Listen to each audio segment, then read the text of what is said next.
Live. I think we're live. Pretty sure we're live. I don't know. It says we're live. It says we're live here, but I can't tell if we're live everywhere.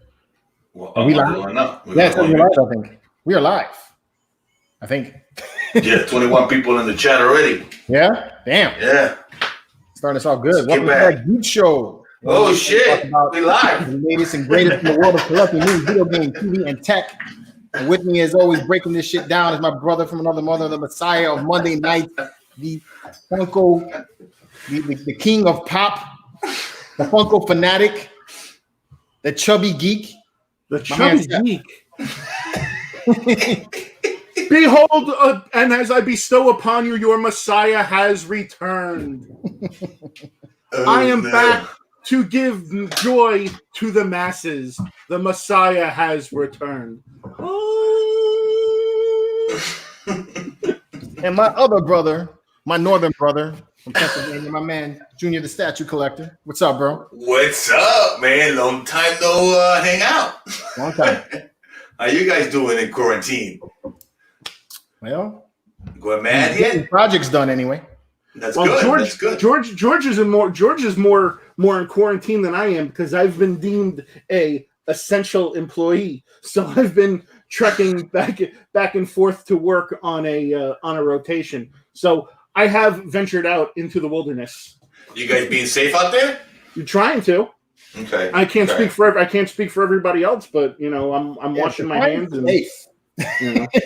Well, you wash your hands. You don't touch anything. You wash your ass. Yeah. I always tell people to spray your ass with some Lysol, so that then when you pass gas, you disinfect the area around you. I tell you what, man. Right now, I've been a little more cautious about opening up boxes. I'm letting them things sit in the garage for like a while. Yeah, I think they said like 14 days or some shit. They've got to sit before you can touch them. And even the stuff I'm getting from like Amazon, man, it's like I have the guy leave it out front, and then I come out there, pick it up with gloves, and like wash the whole thing down with Lysol wipes before I even. Yeah, that's all I've been doing when I get stuff in. I just take the wipes, I wipe the box down, and I open it up. I mean, unfortunately, I still don't have the patience to wait for the days. So. No, me too. I spray it down with Lysol. As long as you don't touch your face and wash your hands when you're done, you're good to go, man. You just can't touch your face, bro. Touch your face. That's it. Don't touch your face. You're fine. You can open it, touch it. I have to start this off. This is something that we should talk about. The greatest thing that happened or that transpired during this whole the greatest thing, because that sounds like something that we should be talking about. We still need to break down who's on the show. You got to do see, dude, it's been such a hot minute. All right. You got to do the roll call, man. We got to do the roll call.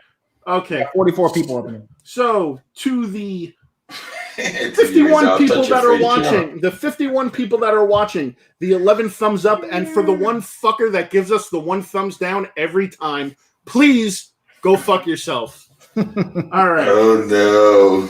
So here we go. So we've got Pinche Baracho. We got Hugo Cardazzo. We've got Richard Melendez. We've got Edwin Gonzalez Montoya. We got EMG Source. We've got Roger Heller. We've got Diego Hernandez. We've got Captain Remus. We've got Big D. We've got The Nightmare. We've got our man Paul Rip. Alan Kiefer is in the house. My man Alan. If it's not my long-lost hunting partner, OG Geek. What's up? We got Wild Samurai, Danny Ferreira, Edwin Diaz. We got Jay Campos. We got Gabriel Gutierrez. We got Punisher XS. We got Mike and Kelly from Orlando. Greetings. We got ATV Racer. We've got, let's see. I can't read what Erin wrote in Spanish, so I'm sorry. We've got Travis Billington. We've got Univel Vasquez. If I'm bad when it comes to the Spanish language, I apologize. We've got Fabulous Disaster. We've got Jesse Hernandez. We've got Alejandro Cruz. We got Half-Fast Reviews. We've got Joey Lambert telling me to stop touching my face. Fuck you. I'll touch it if I want to. That's what I'm saying. We got Norman Barang. And that is it, folks. That's everybody in the chat? That is everybody. And we got 2K3 Family TV. So thank you, everybody, for joining us. Thank you for the 66 watching. George, let's get this show on the fucking road. One more thing, man. How about you give us a shout out for our sponsor, Zavi, bro? Tell them all about that. If you guys, well, it's not the Collector Zone. So, guys, if you don't know, please go check out Zavi.com. Awesome company. They've got Marvel Legends, Hot Toys, statues, Steelbook DVDs.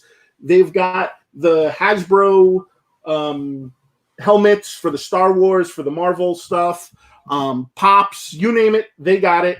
And also make sure you use the code MCE at checkout to get 15% off your first purchase of an in-stock item. In stock. That's it. All right, so tell us about the greatest story. So the greatest thing that has ever happened, at least in my opinion, during this whole quarantine thing, is Tiger King. Oh yeah, I absolutely agree that. Tiger King is on the brain, dude. Tiger King is the greatest thing to ever happen. I was actually joking with George and OG during this whole thing while we were watching Tiger King, and I told everybody I was going to change my name to Seth Funko. No, I was going to change it to Seth Funko, and I was going to sing his song, I Saw Tiger, but I was going to change the words around. I saw Funko, and now I understand. I saw Funko, and Funko saw man. Hey, what, man? I think I'm going to write that guy a letter in prison, see if he can, when he gets out, not join you on one of your Funko. Bro. It would be the greatest thing ever, but the only thing is that he would have to bring meth with him. Meth pickup trucks and guns. Listen, that was just one freaking train wreck. It was good, man. It was great. I mean, there was so many funny. I don't know I don't know if anybody would consider it funny because everybody's sense of humor is a little bit different. To me. Now, please keep in mind when I say this, I'm not trying to offend anybody or offend any genre, creed, race, any kind of orientation. But you're with that dude and you're with him, you have property of Joe Exotic tattooed across yourself, bro, you're fucking gay. I'm sorry. There's no way around it. That guy Travis is running around draping his nuts across his face. You're fucking gay. I'm sorry. Only for them to come out and say that they're not gay is the biggest fucking load of shit I've ever heard. Dude, that dude with the no teeth, what was it? His first husband, John? Dude, Joe fucked that mouth gap. I'm just saying. Oh my God, Seth. All right. I don't need that visual, bro. Okay, Seth, buddy. Like to too far. All right. No more. And listen, don't blame me. Blame Carol Baskin. Carol Baskins, yes. Don't blame me. Blame Carol Baskin. It's all Carol Baskin's fault. Okay, she killed her husband. There's no question she killed her husband. Okay. Carol Baskins brought the coronavirus on her. Oh my God, Junior, what are you opening up over there, bro? Who, me? No, the other Junior in the chat. I got a 1/6 scale Batman. A 1/6 scale Batman. About too huge to be a 1/6 scale. I got the Iron Studios Batman. Oh, did you get the one with him standing on the bat signal? Is that the one that man. Oh, nice. Yeah, man. I was able to pick one up, man. They're hard to find, man. They're expensive on eBay. I got them for a decent price, not bad at all. That's I had to go pick them up, to drive like 2 hours to go pick them up and then back. But at the same time, I ended up enjoying nature. I ended up going to the national park up there where they had like waterfalls and stuff. So I ended up using the trip to do other things. So I ended up stopping at the park with my son and my wife and got away from it. There was nobody, man. It was the best, bro. Nature in there, parked the truck, walked about 4 miles going back and forth on it. It was the best thing ever, bro. I felt like I was the only person in the world. Away from everybody, just chilling, walking, and looking at waterfalls. And that was the best thing ever, bro. Then I went and got my statue and came home. Hugo is saying only Junior can still buy statues in the middle of a pandemic. Legend. No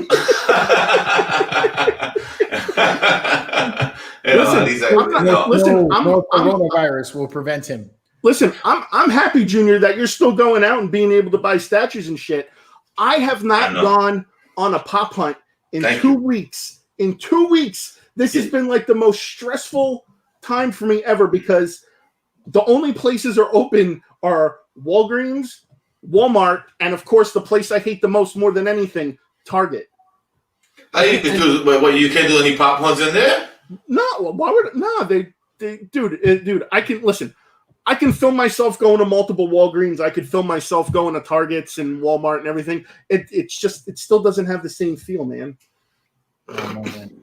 And I don't have Mike with me, so it doesn't do me any good. What's up with Mike, man? Where's he at? He's in the chat. Mike's still in the chat. Yo, OG, you need to balance my screen a little bit, bro. If you want to jump in on this, man, we could just fit you right in next to Seth. Jasmine is saying, Seth, maybe you could pop hunt online. So that would be great. So I've joked with you. So for anybody that knows me and George and have heard this discussion, me and George always give each other shit back and forth. And, I joke because, George is like, oh man, I went searching online trying to find this, this one statue or whatever it is he's looking for. And I'm like, bro, that's not real hunting. I'm like, you got to get out there, you got to hit the road, and you got to find these things. Now I understand that's everybody. Again, it's open to interpretation. It's what everybody feels. To me, in my opinion, you got to get out there and you got to go find it. So for you guys to tell me to make a pop hunt video of me just buying stuff online, I mean, it's kind of almost against my morals. Against your morals. That's funny. It's my values, Yeah. But I mean, with all the delays and everything out there, like even GameStop, some of the things that I had on order, the stores have closed, so you can't even get anything from them. Dude, everything's delayed, man. Everything's delayed. Statues, the ones that were supposed to come out this year are gonna come out next year now, dude. Everything's gonna be backed up. I pre-order a Black Series figure, from the GameStop that's local to me, right, close by.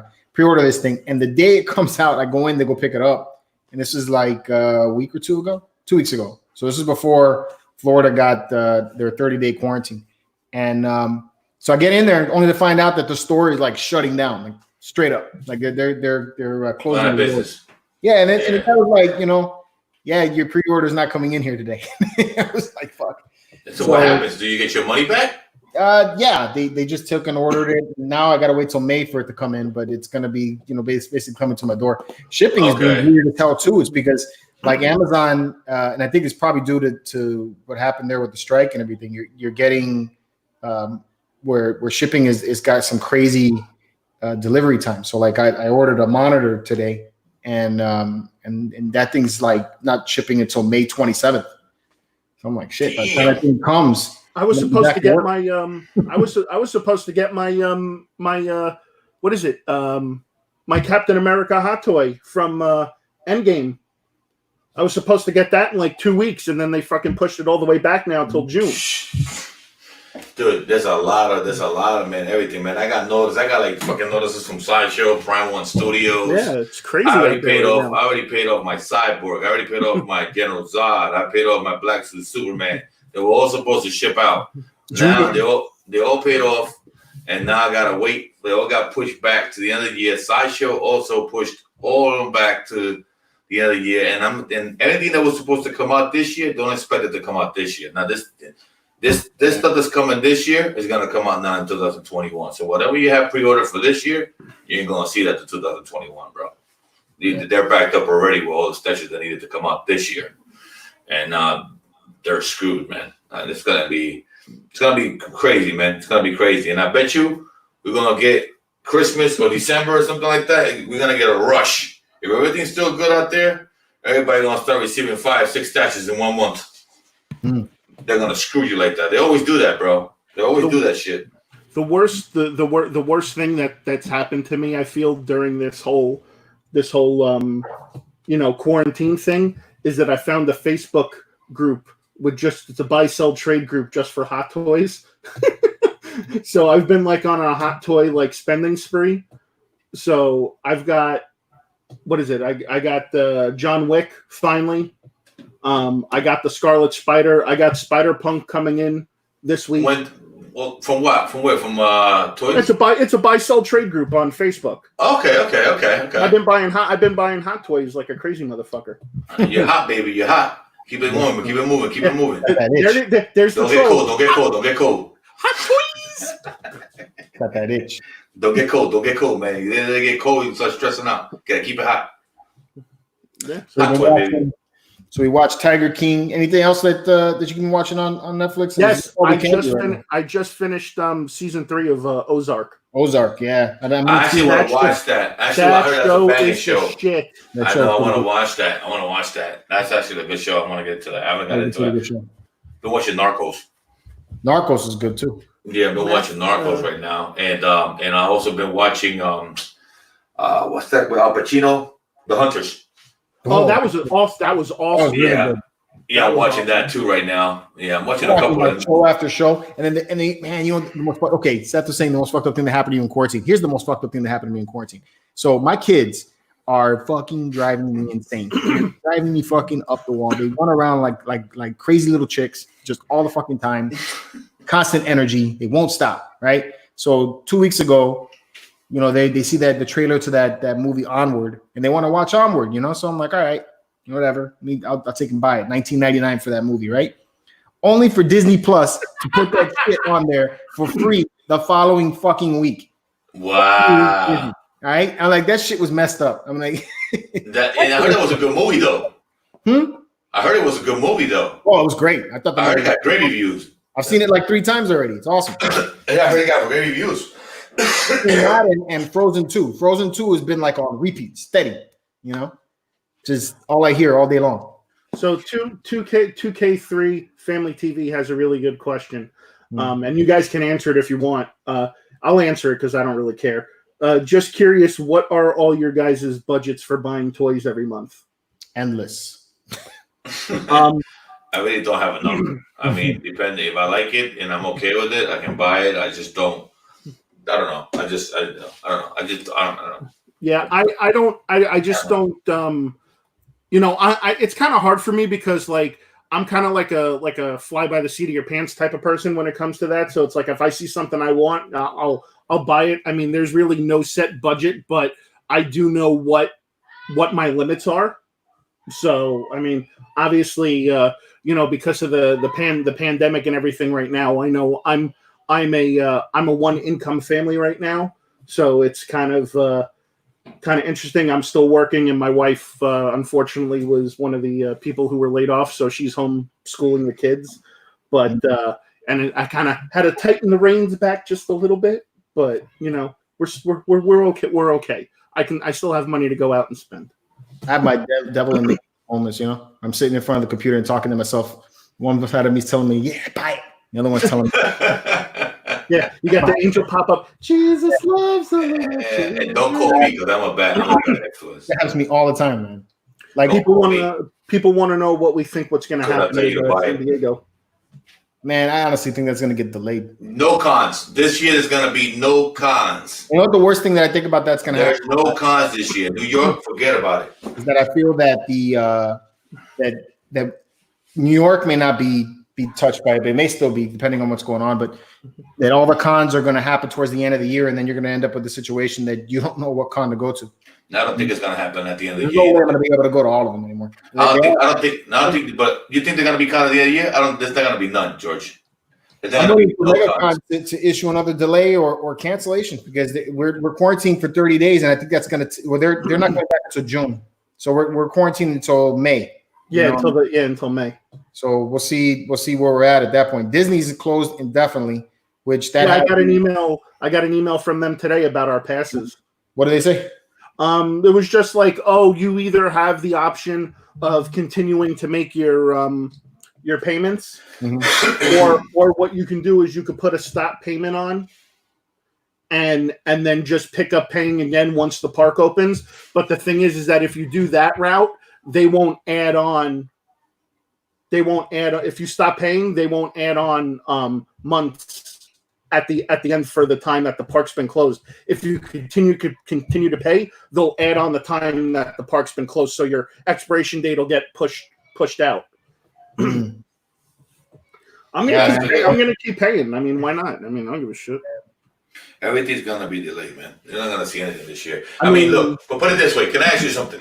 If you telling me you're going through this epidemic right now, we're all doing this. As a personal question to both of you, will you still go to a con in July? I won't step in it. Not me. Not at the moment. I'm not. A question for everybody, and even in the chat. Would you still feel comfortable if they said tomorrow or at the end of the month, you guys, bars are open, restaurants are open again, or you guys will go out again? Disney opens up again. Are you guys running out there? Yeah. Are you guys? Disney opens up again. I'm getting. You're running. You're running. You won't give it an airtime. See what's going to happen first. See if anybody gets infected again. My mentality is that most people are going to be like you and not go, and because they won't go, then I'll go. Yeah, I mean, after this is all said and done, I believe most countries and the world itself, everybody's way of life and the way that they've done things in the past is going to change. Yeah, it is. I think once the quarantine ban has been lifted and people are able to step outside and start trying to get their life back on track, I believe it's going to take time. I believe things are going to be completely different. You will not see a lot of places crowded like the way they used to. I feel that people are still going to stay away. I think a lot of people are going to. It's going to take like a year or so for people to like really feel comfortable enough to start going to these types of places. Well, I'm not stepping in New York till summer of 2021, my friend. Yeah, but I have a feeling that this is just going to be one of these things that's going to happen every year. We're going to have, and at least hopefully we find some kind of cure for this, or we get the vaccine. Everybody's safe. Everybody gets the vaccine.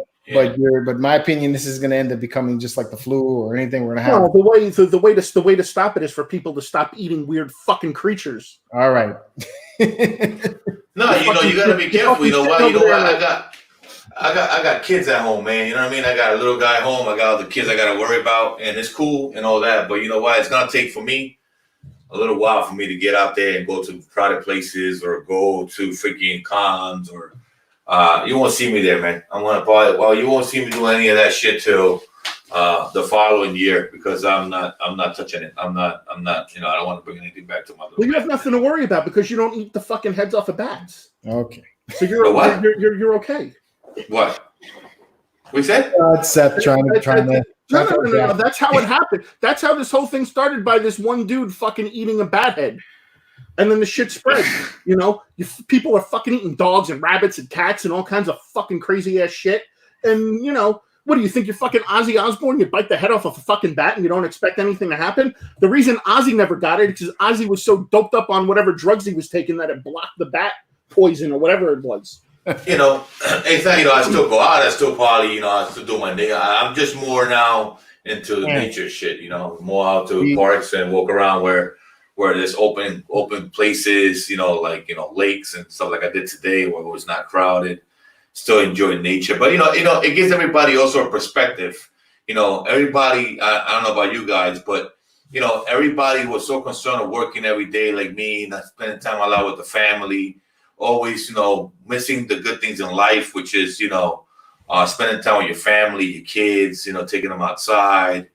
And to me, in a way, you got to look at the positive things you're going to get out of the coronavirus, which is sucky. You got to be quarantined with your, and you can't do anything. But at least, you get to spend time with your kids and your family and do things with them that you couldn't do before because you were always running around busy doing other things.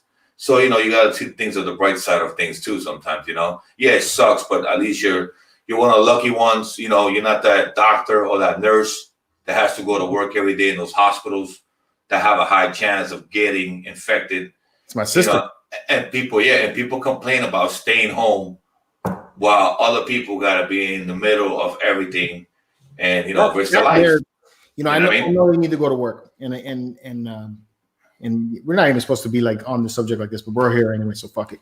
Yeah. So my sister's a doctor, and she has to go to work. She has to, she's helping out with all this stuff. But when I see things like my sister-in-law posted but she's a news reporter, posted an article about a tiger that was found to have Oh, I saw that this morning in the Bronx in the zoo. Fucking annoys me, when I see that kind of shit. It's because I'm like, like my sister can't get tested even if she wanted to. She has to like really show some symptoms to be able to get tested about that. But we're testing fucking animals at a zoo when everybody's quarantined and you can't even go to the zoo anyway. That's so the multitude of celebrities that can get a test every fucking minute, to make sure that they have it, even if they think they may have it, just to make sure that they don't have it.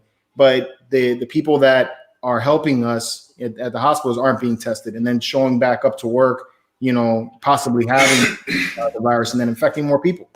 So I just instead of going back home to their families and trying to stay, can't hug their kids, can't have to be quarantined. And I had somebody in the chat said that somebody in the chat said about it's like the flu. No, it's not like the flu. You're dropping like birds 1,000 people in one day, which is outrageously. If this was the flu, you would see the hospitals are over. You got trucks out there, bro, with bodies, bro. Everyone's over. You got trucks with bodies and freezers, bro. The flu doesn't create this kind of chaos. Yeah. Even when it came out, it wasn't causing these chaos with with ventilators. When flu first came out and we didn't have vaccines for it, all that stuff. It's just the problem is that we don't have a vaccine for it. Yeah, but it wasn't a ventilator problem, really. Ventilators. This kills. This thing fucks up your lungs, bro. Like big time. This thing shuts your lungs down like unbelievable, bro. You know what I mean? And you know what? To be honest with you, everybody talk about the flu. I don't get my flu shot. I've never gotten my flu shot. Yeah. I don't get my flu vaccine ever. Ever in my life got a flu vaccine. I agree with Truth Pigeon. I love that name, by the way, Truth Pigeon. You fly around telling the truth, and you're a pigeon. I love that name. It's only being blown out of proportion by the media. There's half truth to that. So I do feel that is what the media is solely focusing on. And I understand that's what they have to report on, but they're only reporting on the negative. They're not reporting on the positives because a lot of people have recovered from this and they don't tend to report the positive stuff. They're only reporting the negative. And I think if they started to report more of the positive stuff, it might, change people's way of thinking when it comes to this, and it could lead to positive things. But instead, all they decide to talk about is the death toll and how many new cases. They don't talk about the over 100,000 something people that have already had it and been cured of it and are able to get back to their normal life. Man, if we didn't take precautions right now, the way they're telling us, like in the chat, people are saying, there'll be tons of more people dying, bro. If this wasn't everybody in the distancing and staying home right now, we would be. Look at Italy, bro. Italy I feel bad for Italy, bro. 50-some doctors, a whole bunch of nurses, over 11,000 people. Look at Spain, bro. This is not a joke, bro. This is real. Look at New York. New York has never been shut down. Since I've been alive, bro, I've never seen New York shut down ever. New York is dead. You don't see nobody, bro. New York is completely dead. I've seen pictures of New York. My mom's in New York, quarantined in her house. She said, Junior, there is not one. This is dead. New York is dead. And for New York to shut down, the way it shut down, it's serious, bro. When I saw New York shut down, I said, this shit is serious. But that was a big thing right there to me, man. I was like, wow. And they were dropping. half of those people were dying from New York. Almost half of the population, 4,500, I think it was last time I checked. That New York. TV Racer just said almost 5,000 deaths in New York. See? I'm saying, and it's going to be more. It's going to be more. You know what? Somebody that has the coronavirus, coughing on a train. I'm from New York, bro. Rush hour, taking that train, bro, is packed. You have one person cough in that train. The whole train is infected. Remember, and also it lasted about 3 days, I heard, in metal. If you touch it, somebody had it, touch the metal. All you have is metal posts to hold on in the trains, bro. All you have is everything's metal.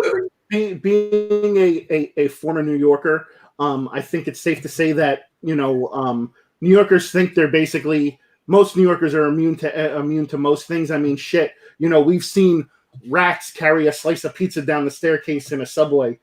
We've seen. This is. I wish it was the case, man, but that's we've seen a lot of crazy shit, and unfortunately, people just don't know. People just don't know any better. People don't know when to take things seriously. Yeah. These days, and unfortunately, this is the outcome of that. I mean, the fact that like I said, I've been deemed an essential employee, so I have to go to work. And considering the fact that there are orders out there for people to stay home and to get up in the morning and to go out and see people still on the road is a little discerning. It's discouraging. You're told to do something and people just don't do it. So on a positive note, what are you guys doing? Now that we're stuck at home, what are you guys doing to spend the time, like other than watching TV? Are you guys doing something? I've been doing a couple of Funko Casino videos. I've done a couple of figure reviews. I'm filming like crazy, man. I've got like a whole catalog of shit ready to go, because I need to be filming. I'm so accustomed to filming that I've got to keep myself busy. So I've got a bunch of that stuff going on.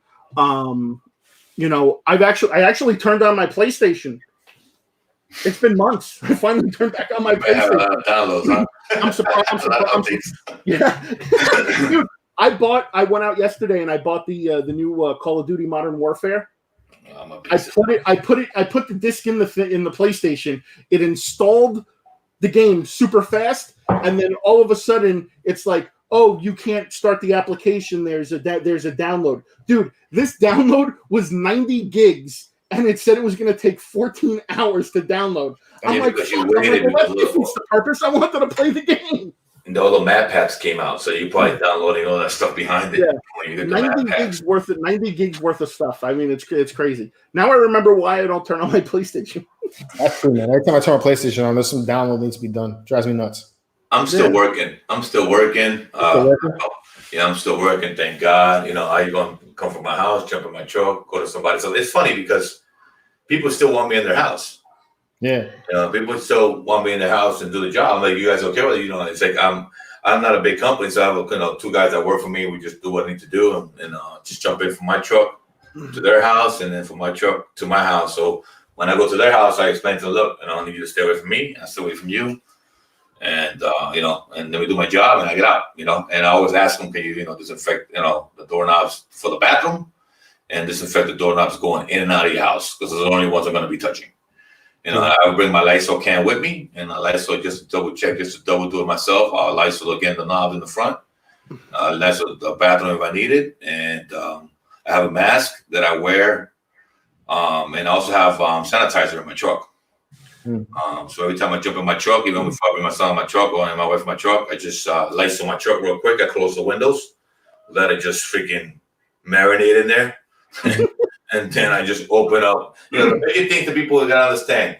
First thing I clean every day is my cell phone with Lysol. Cell phone you touch every day. I take my remote controls for my TVs. I Lysol that every day. So those are the main concerns in all my doorknobs. I do that like every other day in the house. And then when my son goes to sleep, I Lysol the house because I don't like to breathe that stuff because it's strong. So when he goes to bed, I Lysol it. When he's out of the room, I Lysol the room. So I keep everything disinfecting, everything as much as possible as I can. And then the rest of my time I spend it with my son or moving around statues. And I bought the new Samsung Ultra. Mm-hmm. Oh, nice. I'm taking some pictures. This thing is a beast. So just been, and buying things. So I get bored and I just start looking for things. Like, you know what? I want to buy this. So for anybody that follows me on Instagram, so I've been fortunate enough to where I've so-called I'm gonna use the term of my buddy Zach Ryder. I scratch that figure itch. So basically what I do is that my wife sends me out to go to Target and I'm like posting pictures. I'm like, hey guys, my wife sent me out for groceries, but hey, I found these figures while I'm out. And people are like, oh, bullshit. You're out fucking hunting. You're out hunting. I'm like, no, seriously. And like, I have to like take pictures of like toilet paper and other shit just to prove that I'm out there, doing that. But, I've been fortunate enough when I've gone out to to certain places, I've been able to find, some things here or there. I found the new wave of the Black Widow Marvel Legends. I found a chase the other day in the wild. That's the great thing about being in quarantine, by the way, especially if you're a pop hunter. When no one being out, your chances of finding a chase just go up through the roof. Yeah, but other than delivering the chase. So you asked me when my room tour is coming. Still working on the room. That one thing about being in quarantine that I've been doing is I've been working on the room a lot more. So I've had a lot of time to be able to more progress in the last like 2 weeks than I have in the last 3 months. See, and partially is because I'm since I'm home and I'm doing it, I just do it. Right? There's nothing like to get in the way to stop me. I'm not shooting as many videos as Seth has been doing. You would have time. Yeah, I've been trying to get these things done because I need to get back in my office, in my cave. So I'm hoping to be able to be back in the room by the end of the week. But as far as being a room tour, that ain't coming for a little bit because of all the delays. A lot of the stuff that I'm getting is through Amazon. Some of this stuff is just taking time to get to me. So, I'm at a point right now where I can't even move forward on the Death Star walls because I'm waiting on plexiglass, and I had to get that through Amazon. So that's going to be here, I think, in the next couple of weeks.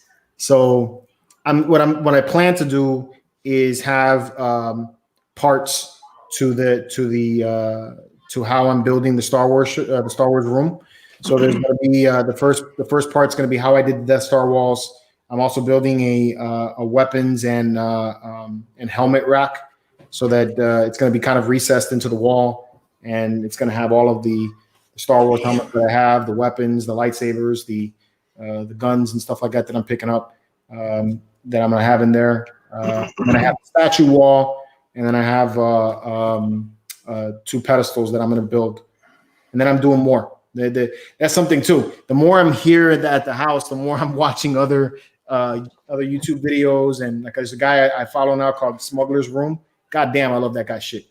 And he does nothing but little things to make his cave look themed, which is what I'm trying to go for. Instead of just displaying everything that I own, I have an actual theme to the whole thing.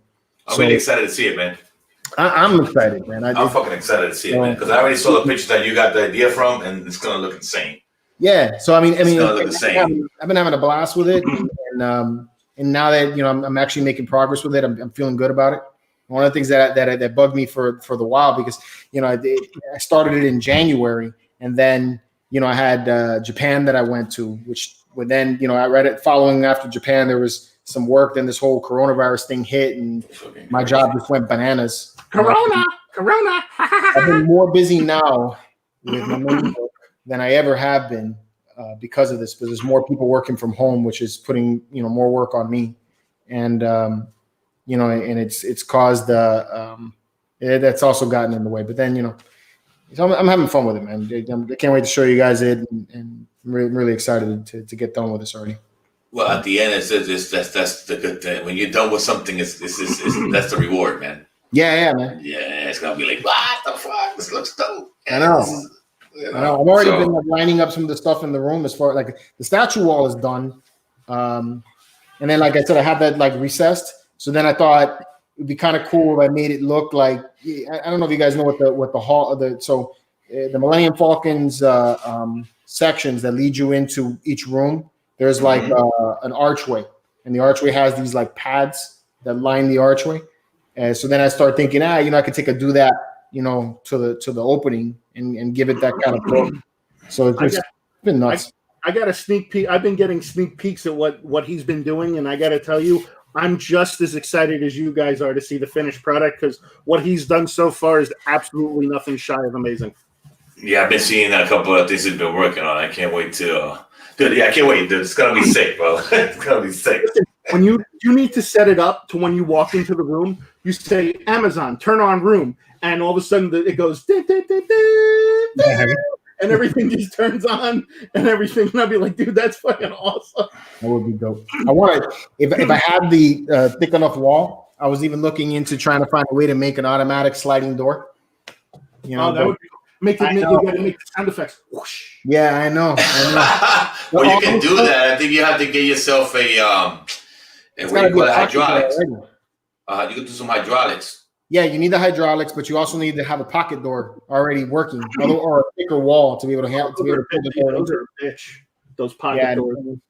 What I'm gonna do with that idea is the next house, which that may be coming. That's the other funny thing. My wife was telling me today is because we've been looking at it and we're just waiting to see how the market goes and everything. But she's like, you're gonna get done with this, and by the time you get done with this, we're gonna be moving. So I told her, I was like, man, at least give me like a half a year to be able to enjoy what I built. And I told her, like, if I leave, I'm taking these Death Star walls with me. Fuck that shit. So we got another good question. So just wondering, do you think all collectors just filling a void, or are we just nostalgic addicts?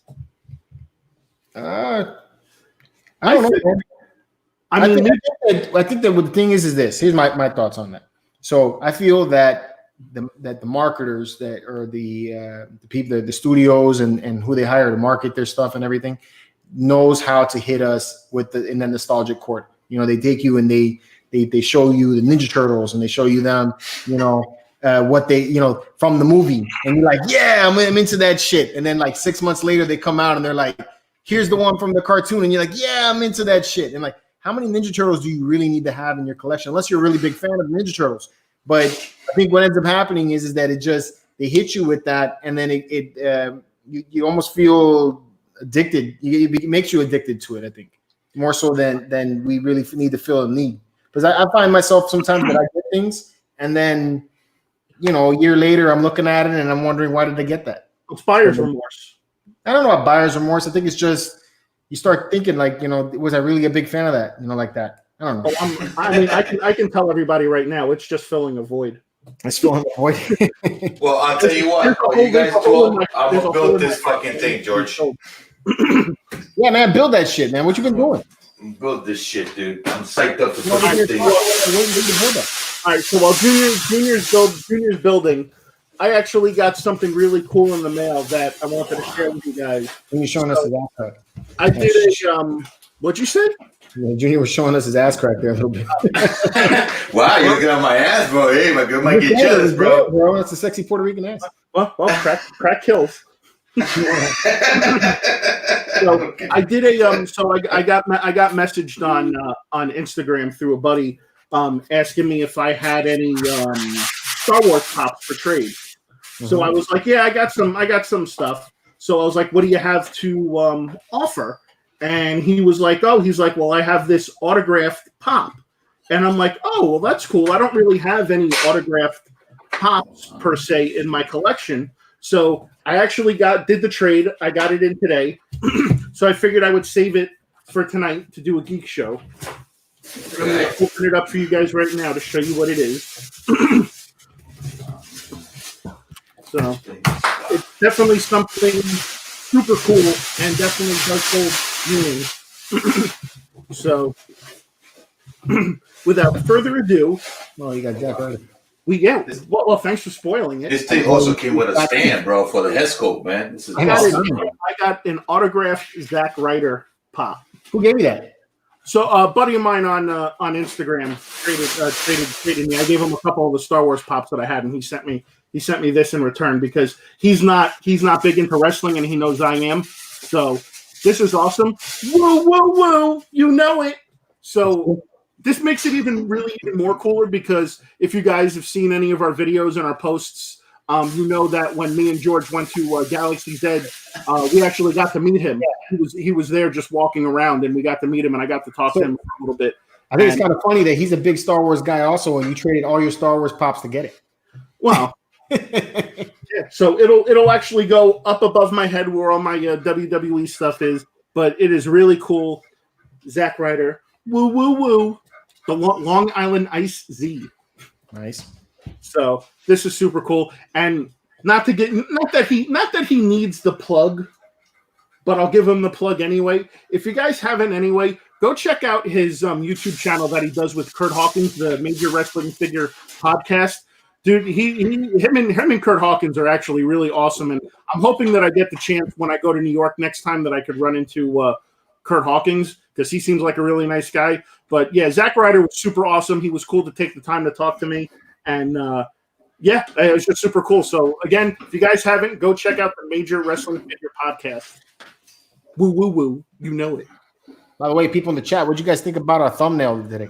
That was designed by the Messiah of Monday nights himself. Yeah, well, you know, when you have a lot of time on your hands, you learn how to do things. So with artist direction by hey, you shut your goddamn mouth. All right. I liked it. I thought it was pretty cool. Well, Calvin was going to be on the show, but you know he's been putting in major hours at Best Buy, so you know he couldn't make it. And Chad's dealing with baby Luke, so baby Luke. He's got to make sure the Last Hope is still available.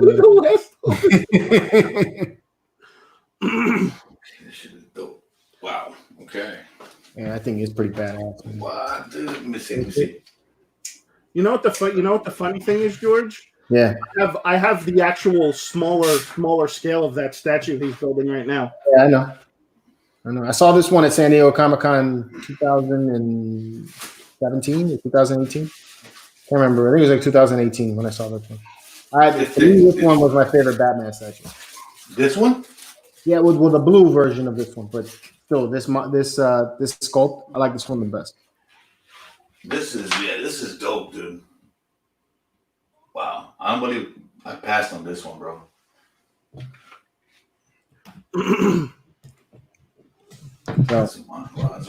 Anyways, what's up with Mike, man? Is he coming on or what's up? He's coming. I'm sending him the link right now.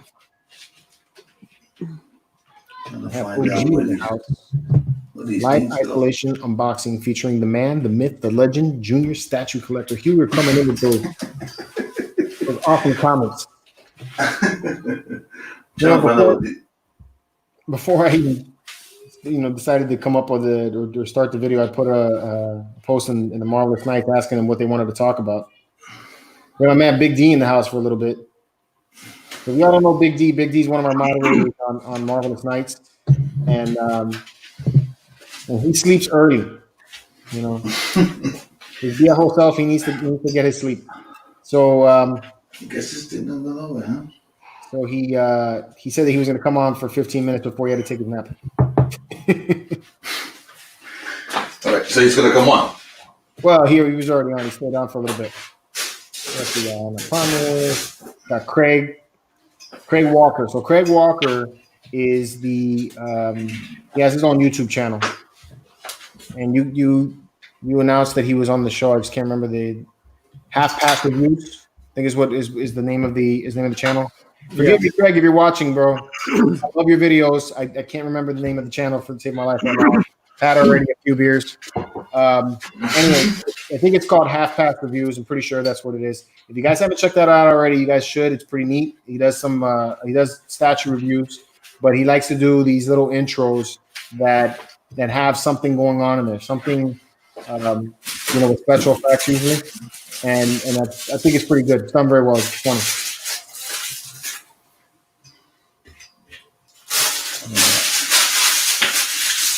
All right, so let me see. Man, Jesus, holy shit! Yeah, Jimmy Jr.'s like fumbling shit to like the next level. The microphone's picking up everything. I'm trying to find the little plates to go to the thing so that I can put the plates up. There you go, right here. ATV Racer says only yelled at him for his butt crack. My man Norman Rich is in the house. What's up, Norman? You know, just gotta look at the butt crack. Leave him alone. Nah, he says that he was wanting to see the me ordering you around part of the show. Did you see already screaming at my butt crack? What's up, Edwin? What statues figures are we getting next, guy? Me and Wayne. Well, I mean, Edwin's getting the Ecto 1. Holy shit, that thing's big. Which was that one? The Ecto 1 from Blitzway. It's the yeah, it's massive. Massive, bro. It's a huge vehicle. Man, that's a big bitch. That's a big bitch. What am I getting next? Right now, I'm actually I already sealed the deal. I just haven't started making payments on it. But I'm picking up a Han Solo, a New Hope Master Replicas blaster, DL44 blaster. So my man Joseph is hooking me up with that one. So I can't wait till I can finally bring that one home. The Greedo Killer. Wow, this is crazy. What's your next big one, Seth? What are you waiting for? That's what she said. What I'm waiting on is actually coming in this week. It's the Spider-Punk hot toy. So I've already got the Advanced Suit Spider-Man. I got Scarlet Spider-Man, and now I need the Spider-Punk because I guess I'm gonna go ahead and just do that whole wave of hot toys from the Spider-Man game. So after Spider-Punk, I guess the next one to get that came out is the Iron Spider, the red and gold Iron Spider. Nice. So, I almost pulled the trigger yesterday on a Kylo Ren lightsaber from Hasbro. Nice. The Elite Edition, the Elite Force Effects Edition. So they had it on sale on Amazon for $179, man. I was like, it's close. I mean, I couldn't pass up the Spider-Punk because I got such a good deal on it. Mm-hmm. So it was I think it was like $235, and then I had rewards points from Sideshow, which brought it down to like $146. And then while I was on there, like a 10% thing popped up, so I wound up getting it for like $122. Mm-hmm. So, PJ Boracho was talking about he said, put that up there. George, did you resolve your custom statues issue? Refund issued. Was it issued? So I was going to do a follow-up video on that actually today, but I caught up on all kinds of shit. So I guess I could do it here. So ICB released they emailed a few people that the statue has been delayed because of the coronavirus, and that there was people not coming back to work and this, that, and the other. So that was issued not today, it was 2 days ago. 2 days ago. So I have received my dispute was closed with PayPal because of no response. So I did get back my final payment towards the Cyclops statue, but I didn't get any of my other money back. They still owe me the second payment and the deposit.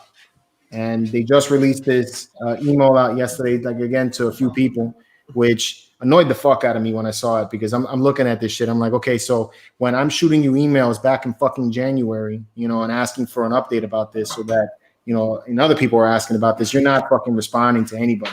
But now 4 months later, now you're going to issue a response saying that, it was because of the coronavirus and we didn't want to say anything because we didn't know how much it was going to be, how long this was going to take. I mean, we had studios like Sideshow, XM Studios, Prime One Studios, and we had a bunch of other people coming out and actually just speaking up and saying that the delays was happening, this was happening. But now you're going to wait 4 fucking months to issue an email out. I mean, for God's sakes, I'm like, if it's going to take you that long to send out an email, hire the fucking pigeons from Westeros. They're getting messages like that, The pigeons from Westeros. I mean, shit. Yeah. How can you get those kind of messages that quickly, and you're gonna send a response to this 4 fucking months later? Oh shit! It's the Master of Disaster, the OG Geeking. Yo, what's up, OG? You guys hear me? Yeah, we hear you. All right, good. Sorry it took so long, man. No problem, bro. So go ahead, George. You look like one of the homies. Remember those homies figures that came out way back in the day, bro? I got to tuck the thing lower, like. Oh, what's up? I haven't gotten a haircut in 3 weeks, man. Yo, me neither, bro. My barber's out. Here, I got your beat. Look at this shit. I think I'm hiding in the garage, man. It took me a while to get the computer set up and everything. So that's the update. I got my dispute settled with PayPal because of a lack of a response, and they just awarded me the money back for that. But I'm probably going to be asked out on the second payment and on the deposit. There is a group on Facebook called the RCB Reconciliation Group, I think is the name of the group. We hate RBC.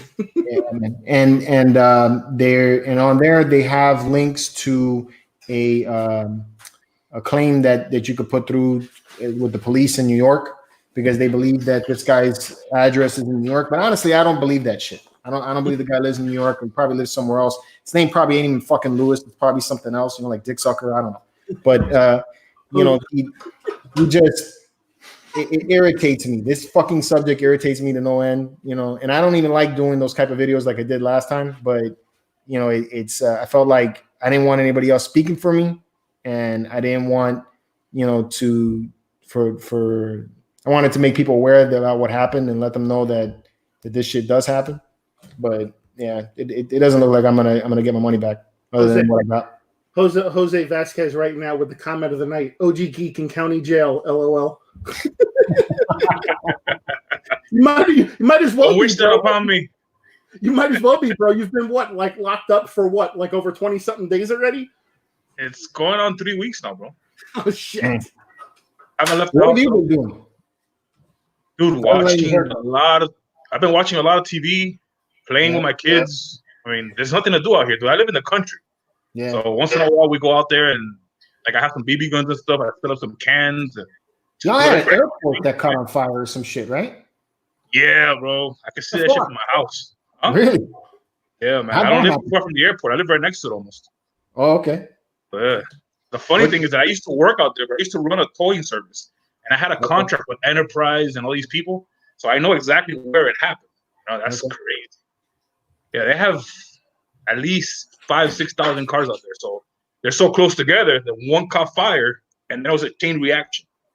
It took like 5 acres. I think about it, man. It was 3,500 cars. Let's say average cost for them is $1,500. That's over $52 million damage. And they don't have insurance. They insure themselves. So they're taking that hit. That was crazy. What have you guys been up to, man? I miss everybody. Even Junior, which I've never met, dude. I miss you, bro. Yo, what's up, man? We kicked it before on the show, man. I mean, in person. I never met you in person. Dude, I just miss people in general, man. This sucks. You miss society? Huh? You miss society, huh? Yeah, man. Shit. Dude, I'm desperate to do something, but even take Seth to a Target. I don't care anything. Wow, this thing's badass, bro. How you guys handling the kids, man? We all got kids. How many kids you got, Mike? You got three, right? Man. I got three boys. Yeah, so it's gotten to the point where I just don't break up the fights anymore. It's like entertainment, just tryouts. I told my kids the other day, why don't you go outside and kick each other's ass, see what happens. Yeah, man. Whoever comes back in, you can come back in. Look, man, at least this happens now. Imagine this in 1996. We all have to be home. No iPads. No, nothing. No Wi-Fi. We had dial-up internet. There wasn't Google. There was no YouTube. Nothing. Like I'll be going crazy, man. Were you guys in Miami or in Florida during Hurricane Andrew? Yeah. No, I'm from Miami, man. I was in New York. I was still living in New York. We had 3 weeks of no power and no school, and there was none of that shit. You went to bed and at least we have electricity and everything right now, but you went to bed in the dark at like 7 o'clock at night, I think it was, or some shit like that. And there was nothing to do. You had to go outside and hang out with people. Yeah, the neighborhood I grew up in, I had a bunch of friends from the neighborhood, so we just rode bikes all day till the sun came down. That's all we did was ride bikes for 3 weeks, man. There was no power. I remember when the power came on, there's a building behind my house, Hialeah. And I remember I knew the power. I was outside playing, and I knew the power was on because everybody just started celebrating. Everybody started screaming and clapping. People were crying. I was 9, dude. I remember that shit was yesterday. Yeah, man. Yeah, man. But not having, I'm talking about, imagine your situation now, like me with 3 kids now, my 3 kids in 1996. Oh, forget it, dude. I don't know what the hell I call myself.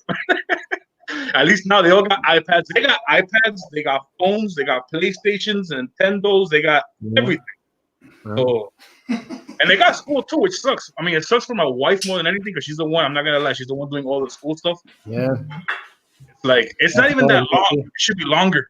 Like, they're done with their school stuff for like less than an hour. And it's like, I was saying that, man. I mean, my daughter's in kindergarten, but I was talking to a couple people that I work with, and they were saying the same thing, that they got fifth graders that are being done with class at 10 o'clock in the morning. Yeah. My kids are first grade, fourth grade, and I don't remember. I think seventh grade. No, sixth grade. You've been in quarantine so long, you can't even remember what grade your kids are in. Like I said, my girl handles all the school stuff, man. So it's like.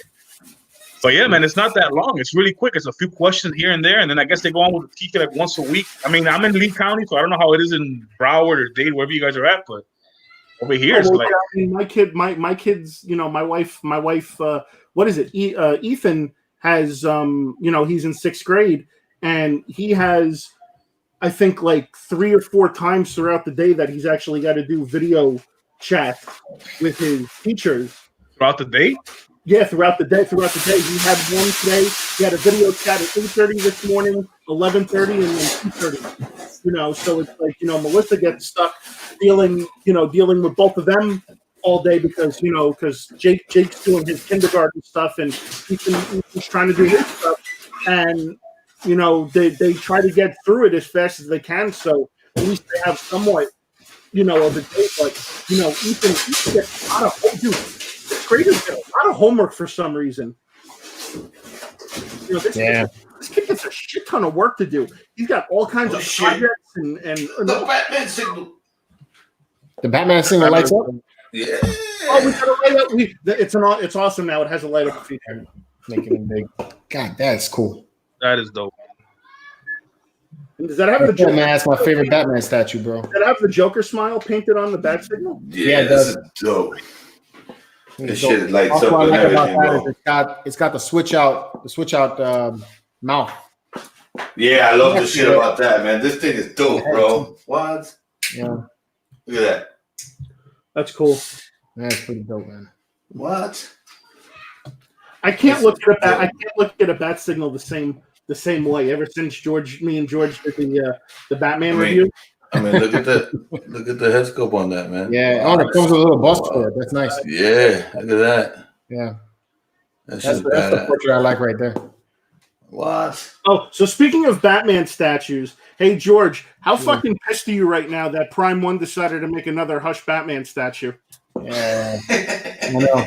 I actually got that on pre-order too, George. Fuck that. I'm not giving money to the wheel, bro. I'm not doing it. Junior, what are you going to do with your other Hush statue? I'm going to keep it. Shit, no. Because that one goes better with how many 1/3 Batmans can you possibly have, bro? That's gonna be my last one. That's no. Yeah. Bullshit. No, bullshit. Nah, I gotta make space. I got one until the next one. Hey, Junior. Nah, actually, go ahead. We're not your wives, dog. It's cool. You can tell us the truth. You walking in like a little shit. I'm like, baby, I'm gonna complete the set. That's it. Nah, I got a lot of pre-orders that I'm getting, and I have my space. Like I say, I'm trying to wait for Iron Studios. If they're going down the line already, man, they already made Hawkman, they made Batman, they made Wonder Woman, they made Superman. I'm probably guessing they're gonna make a Green Lantern one scale. I think they're gonna go down the line. I'm probably gonna see Aquaman from Iron Studios. I'm probably gonna see a Green Lantern from Iron Studios. So those are the pieces that I'm gonna be actually. That's what's gonna put me on hold from buying for those spaces. Because I do want to finish. Hopefully, they keep going with the 1/3 scale Justice League. Because I like to finish that up. I already got it in 1/4 scale. So I like to finish this in 1/3 scale. They actually, Iron Studios is making the Joker. You saw that, right, George? Yeah, I saw it. The Iron Studios Joker 1/3 scale. I'm actually picking that one up. So right now, I'm doing the Hush line. And I'm doing the Iron Studios line. That's what I'm doing right now. So I'm going to finish up the Hush line and the Iron Studios line. That's what I have in mind right now at the moment. And then I got all Superman villains. General Zod, Cyborg. I even got that 1/4 scale Brainiac because there's not 1/4 scale Brainiac out there. I mean, look. I mean, Hawkman. Look at Hawkman. I mean, Hawkman. You have to jump on this.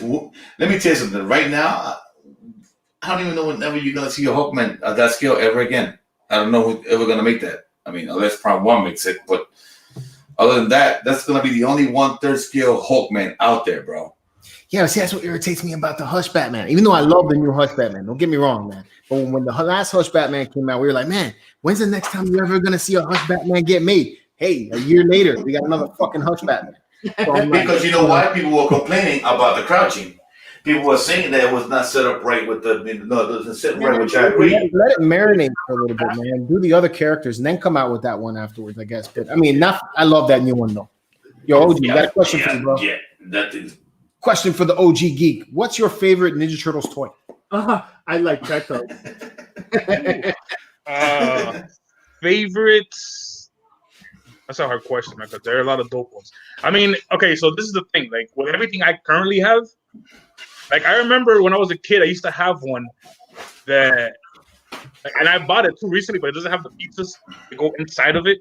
So as a kid, I used to play a lot with those little ones, the ones from the 90s. But that I currently own now, my favorite is the 90s movies from GameStop, but I don't play with them. It's like the way they look, they display very nice. Stay in quarantine for another couple of weeks. You'll be playing with them. Oh yeah, no, honestly, dude, like you've been motivating me, dog, because you're still putting out videos, and I haven't done anything. I dropped a video like 2.5 weeks ago, and that was it. So I'm gonna start doing some videos from home, some reviews, some action figure reviews, some toy photography, just to keep me sane. Because, dude, I think I'm almost done with Netflix. Like I almost completed Netflix. There's going to be a thing like after you complete Netflix that pops up, says, what was it, the South Park episode when they were playing Guitar Hero and they see Guitar Hero, they're like, you are fags, you guys completed this. Dude, I heard they're coming out with another episode of Tiger King, and I got so excited, and that's when I was like, wow, dude, what's wrong with my life? Like I need to do something. And for me to get excited like that, it's like shit. Yeah. The world we live in, man. I would say something, dude. Everybody's always saying that I buy everything. I don't. Okay? As soon as my room is done, bro, I'm gonna tell you something. Look, I love everybody. Everybody likes to collect. Now, I'm not the type of person to have a collection room where it's just tons of statues. No, okay. I mean, you definitely don't collect at like. There's gonna be no. It has to look like a museum. It has to look that you can enjoy. It does. I agree. You know what I'm saying? I don't want. I'm not talking about Egypt, bro. You're in denial, bro. You're in a little. No, I would never put a statue on the floor, bro. Just put it that way. I would never have a statue. From one collector to another, dude, you're never done, bro. I guarantee you work in construction, right? You have your own construction. Well, I'm gonna slow down. You're gonna build another wing. You're gonna see that room. You're not gonna walk. Dude. And you do that for a living now, so it's no problem for you to do it. My wife, my wife is done. My wife is like, I can't get not one more inch of square out of the house, bro. You got 2 rooms in your house. Of the existing square footage. But yes, and when I buy a new house. That's what I'm saying. When I build my new house, I'm getting more. You're going to solve that problem. You're going to build a new wing. You're going to be like, boom, there. I think the next evolution in the phase of Junior should be he rents like an apartment like down the street from his house, and he just makes the apartment his just one giant entire collection. I have thought about that, bro. I really have thought about that. That'd be freaking awesome. Dude, a few months ago on this show, he was talking about he wanted to open up his own store. Yeah, and I'm a business owner, and I knew the only reason he wants a store is to have somewhere to store his statues. I'm sorry, dog. The other definition of store. I used to be into cars, bro. I used to build cars for a living. I used to build lowriders. That was my hobby. I opened up a shop to put my cars in. That's what I did. Yeah, I did a little bit of money. But the truth was, I needed somewhere to store my cars. I don't know, man. Exactly I just don't. I'm not the type of person to buy statues and keep them in boxes, man. I mean, I told everybody, after my rooms are full and I have no space anymore, I will buy it, but I'm not gonna buy like I'm buying now. Like right now, I'm not actually pre-ordering anything. Like I bought this because it was. I'm right now looking for rare statues. Right now, I'm looking for something that you can find on the aftermarket that are hard to find. So I'm doing that at the moment. Other than that, I'm not POing any statues. I mean, there's a lot of stuff that's out for PO right now that I don't want to PO because I don't want to. Junior. I don't want to. Yo, I have been in that room that you're in right now. And I remember when that lower shelf was filled with all kinds of other statues. And they were all big fucking statues. So where the hell did those statues go? Which one?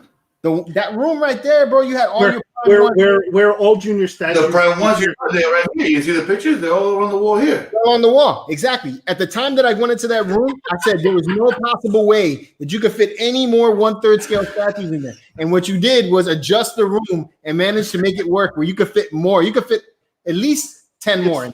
We're all Junior statues. No, more than that. More than that. More than that. Junior statues go afterwards. They go to Junior. They go to statue heaven, and by statue heaven, that means the secret apartment that Junior keeps off.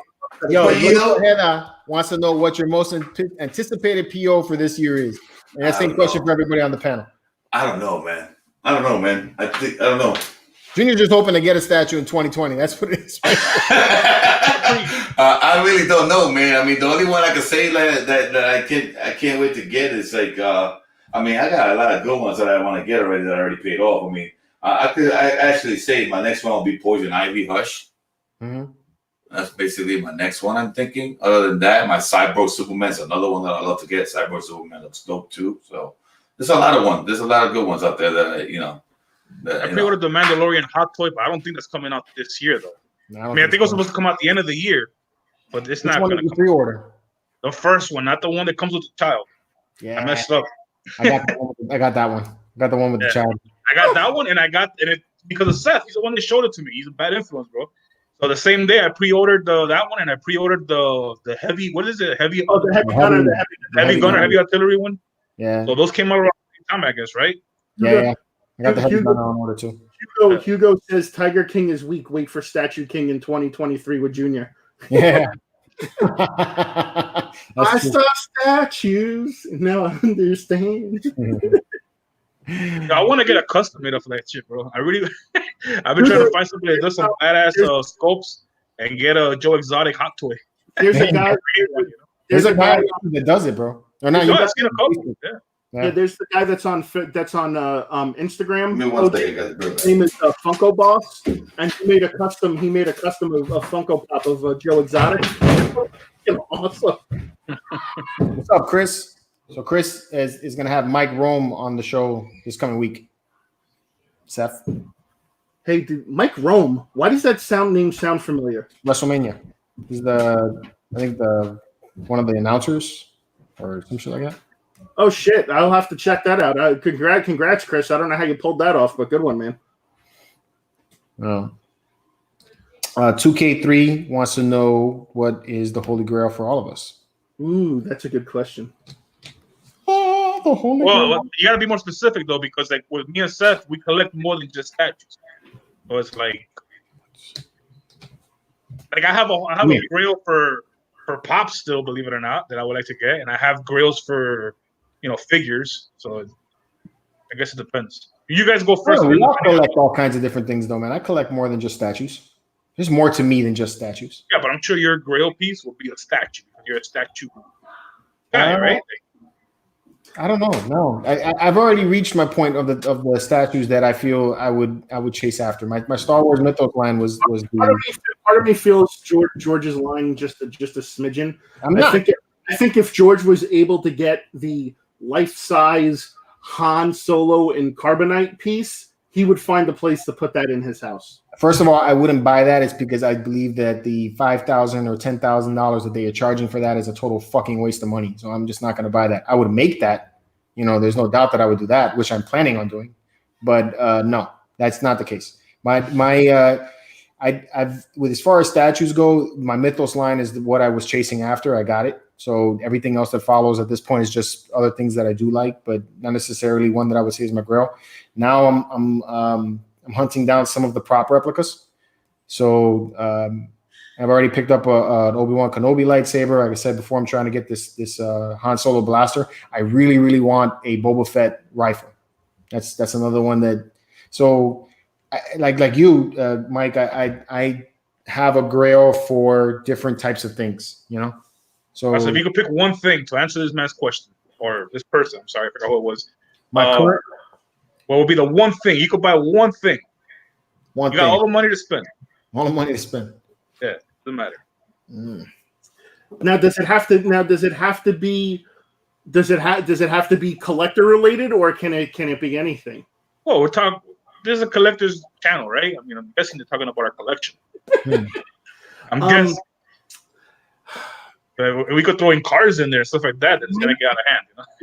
Yeah, to me, well, I got a Grail on cars too. Yeah, I mean, who doesn't? So, of course, George is gonna start to laugh as always. So, there are two things that come to mind when I'm thinking of this.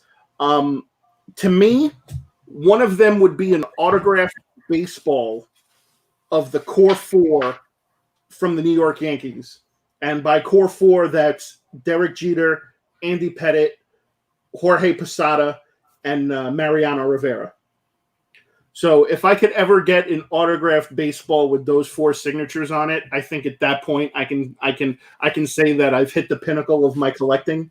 The other thing that I so desperately yearn for is the San Diego Comic-Con. I think it's 2011 metallic Captain America pop, about a $1,500 pop. Okay, so what I'm gonna do here There's no possibility, you know. Shit. If I could get my hands on something that I would say is like a Grail piece, I would. You know, money was not an object. I could buy whatever the fuck I wanted to buy. I would probably buy like one of the actual screen used props from Star Wars, like one of a kind piece like that. So like, you know, like a Luke Skywalker lightsaber from A New Hope or something like that, but that was actually used on set. That would probably be something like that.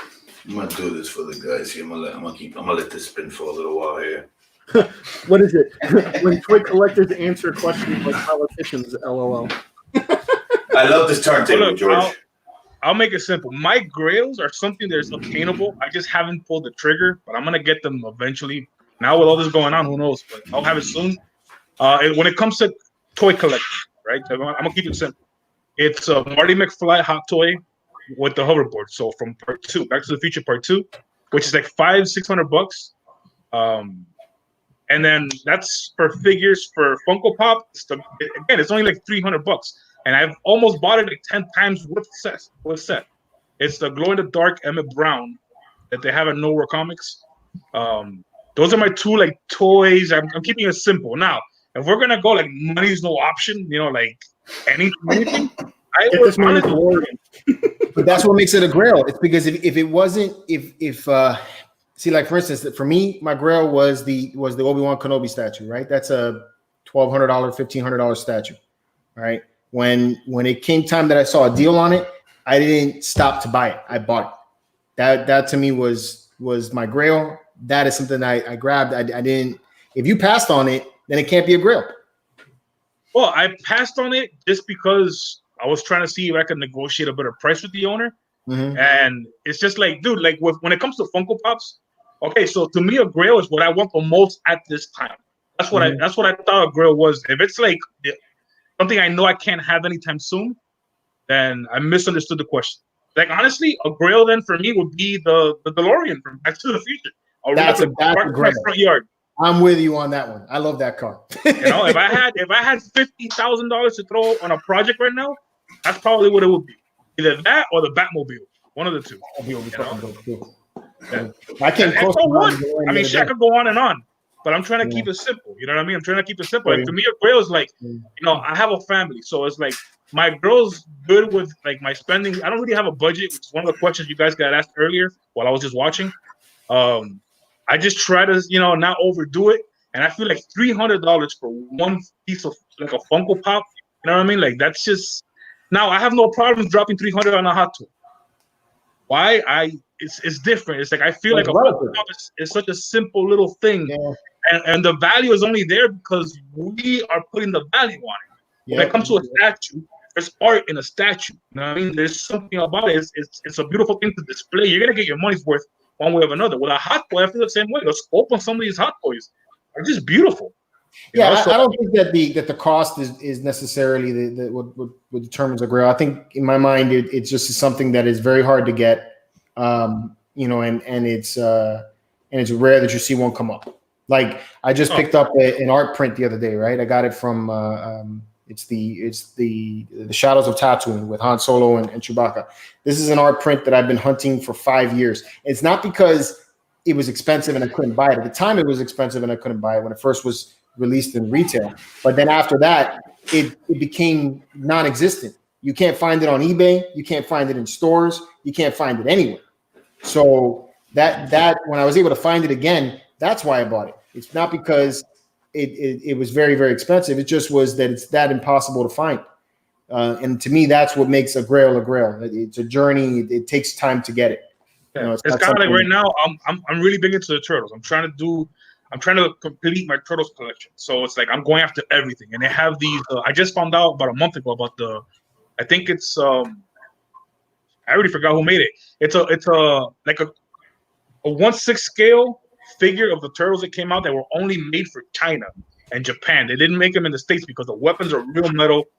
You know, it's like for some reason they didn't release it in the States, and it's made by just DreamX, and they're up there. I mean, for the set, you're talking about maybe $1,500 to $2,000.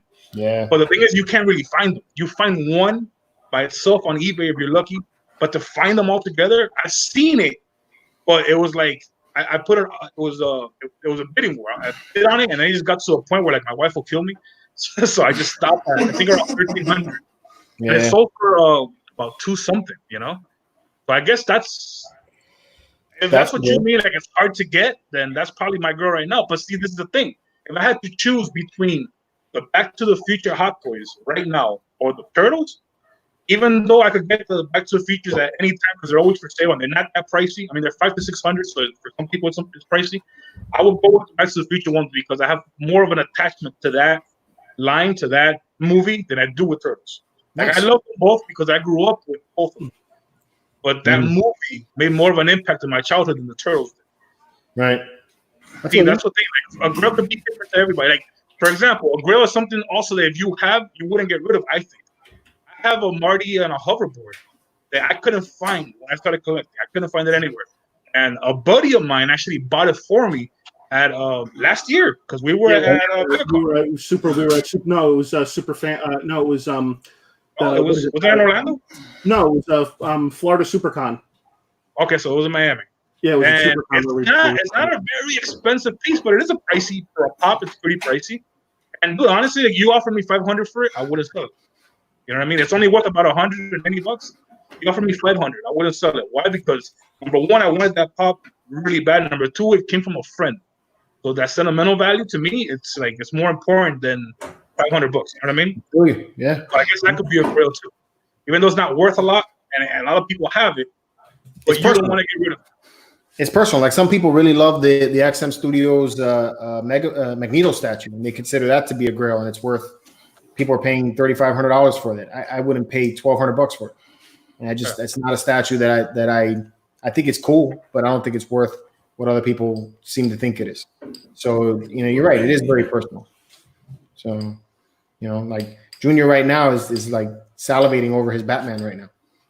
Yeah, that's the question because he's like, I got all my Grails. Yeah. he's looking at the statue right now. He wakes up with a Grail in mind, he just buys it. Yeah. he's looking at the Batman statue right now with like that R&B 90s music playing in the back. He's like, hey girl, how you doing? It's coming along, Archangel. It's coming along, bro. I'm trying to impress you with my Star Wars collection since you seem to think that Batman statue collector has a better collection than I do. All right. Yeah, man. Grails are very personal, I think. That art print that I bought, I think is badass. But then other people, they look at it and they're like, okay. I wanted a Captain America shield for forever, and I finally pulled the trigger on it and got it. I mean, George, you were with me when I bought it, so you were so happy. You were so happy when you walked out of GameStop. It's a way. Captain America is a way of life. Yeah. That's what I mean. Like that word Grail gets tossed around so much in the collecting community. I don't care what you collect, and all of the collecting community gets tossed around. Grail. But to me, a Grail could be something it could cost $10. Yeah. But if it means that much to you, then it's a Grail. Forget it. Some people, because I know for the Funko Pops, and I'm sure I've heard this a bunch of times. People are like, "Oh, it has to be over $100 to be a Grail." I'm like, why? Does it have to be over $100 to be a Grail? I don't understand that. Like, what does the money got to do with anything? Well, because some people are just fixated on the cost, and and that's the that's the thing. Like like you said, your Mart. Yeah, granted, the Marty's over $100, but it has more than just monetary value to it for you. It's significant. Yeah. I got stuff from Seth as a present. You know what I mean? That. Like, not just from Seth and Jam because they're really close friends of mine. Even stuff that viewers have sent me. I wouldn't sell that stuff. That stuff to me, like, if I ever decide to sell my collection because I'm done with collecting for whatever reason, that stuff will never go away because of the sentimental value. You know what I mean? Like, it just means something to me. And what would you do with it? You pass it down to your kids, and God forbid they're down the road, or what you do? I don't care. I don't care. When I die, they could do whatever they want with it, dude. Like, it's it's for me to enjoy while I'm alive, right? So, like, at one time, let's say I quit YouTube tomorrow. When I'm 65, when I'm 78, whatever, however long I last in this world, I could look back at those things and remember the time that I was on YouTube and the good friends that I've made and the generosity of the strangers that watch my channel, that send me stuff. Like, that's good memory, dude. Listen, don't quit YouTube, dude. I ain't got time to go looking for a new partner. All right. I'm not saying I'm quitting YouTube. I'm just saying, like, someday YouTube goes away, whatever. I got those memories. Those are memories. Like, I still remember everyone that messaged me, hey, I'm sending you something. I still remember the day that you gave me the first thing I ever got from you. I remember the first thing I gave you. Those are memories. It's like, the friendship that I made with you is tied up in these things that we give to each other back and forth. Like, every time I see, but I have it separate, but everything I've ever gotten from any viewer, even from Seth, Jan, whatever, I have it in a different, I don't have it with my collection. I have it somewhere separate. Mm-hmm. And every time I look at it, it just reminds me of all the great things that came from YouTube. The friendships, the bonds, you understand? Like, I would have never met any of you if it wasn't for YouTube. Honestly. Oh, well, you should. Well, if you feel that adamantly about it, just wait till we get together, because the whole back seat of my truck has a whole bunch of shit in it. You'd be like, stop giving me shit. No, it's not. Man, it's not that. It's just that while I'm out, me and him, see that a lot of the, people don't really know the behind the scenes thing. So me and Mike talk like almost every single day, and while I'm out and about. And if I see something, I'll call him and be like, "Hey, yo, are you looking for this?" And he'll be like, "Yeah." He'll be like, "How much?" And I'll be like, "Tell him." And he'll be like, "Okay, grab it for me. And when you see me, you'll give it to me." Dude, grab it for me? Yeah, I've got. When you see this, grab it for me. I got a bunch of stuff sitting in my back seat for him. And he does the same thing for me. He's ignoring that. Yeah, I am.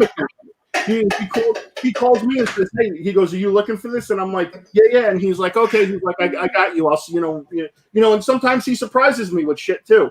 Which is really cool. So I mean, it's. Me and Mike have a bond. It's a special bond. It's a pop hunting bond. There are things in my collection that have sentimental value, like the Darth Vader that I have. I think is one of those. I got it from my wife. But my thoughts on Grails are that they involve a kind of journey to get it. So that's the thing that I think distinguishes it. And those are the ones that you remember the most when you get them. It's because of the impact that it was and how difficult it was to get it. And how about the 10-inch Indiana Jones that we all have? Well, at least the three of us have. That was a journey. That was a journey. We drove all the way to Orlando, hotels. I mean, the whole adventure. My body still hurts from that drive, man. It's crazy. It's crazy when you do that for Grails. I have three. I've drove for 3 statues: Ghost Rider, Wonder Woman, and this one. I drove 2 hours each way to pick up statues, bro. Any tips for someone thinking about getting into statues for the first time? Yes, don't buy everything that you see. Nope. If you like it, buy it. Junior buys everything he likes. But no, these are all Grails. Like I said, Wonder Woman's hard to find. This one's hard to find, unless you're going to find them on eBay for like $3,500, which I'll never pay for it that much.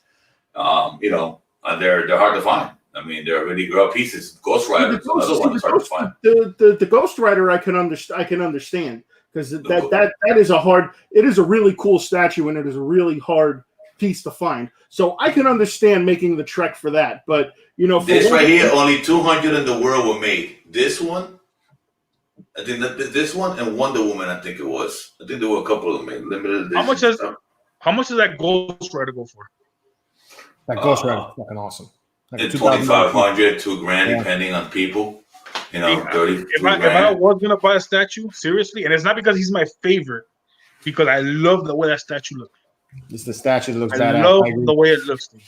Like I would seriously buy. Like I love, for example, I love Gladiator Hulk, and I know they have some beautiful statues for that.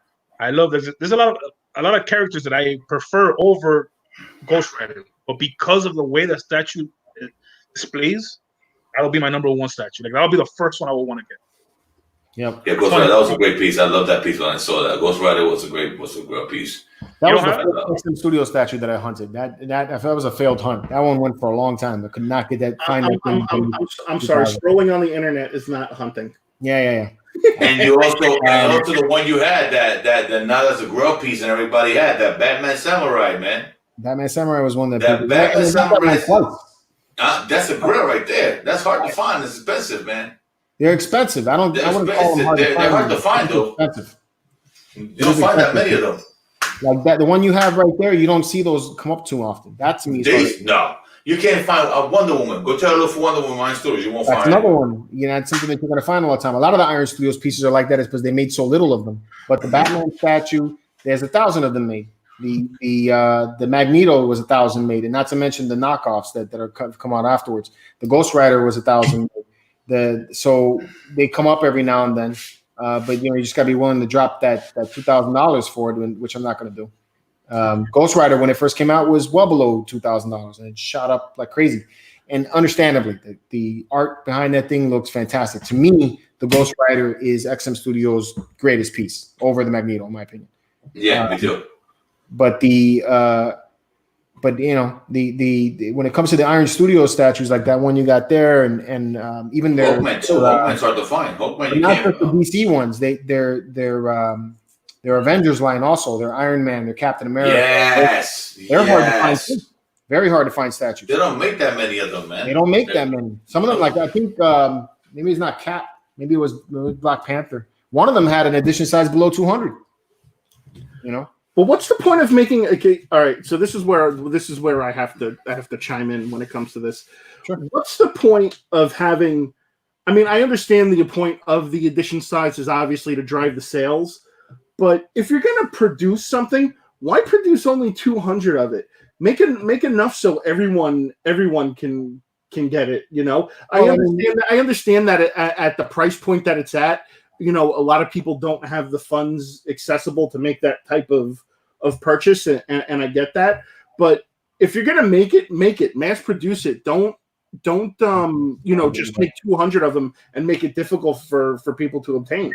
I don't agree with that. I feel like the whole idea behind that is to make it more limited. Obviously there's some people that are going to buy more of them, and they make a lot of them. But I don't.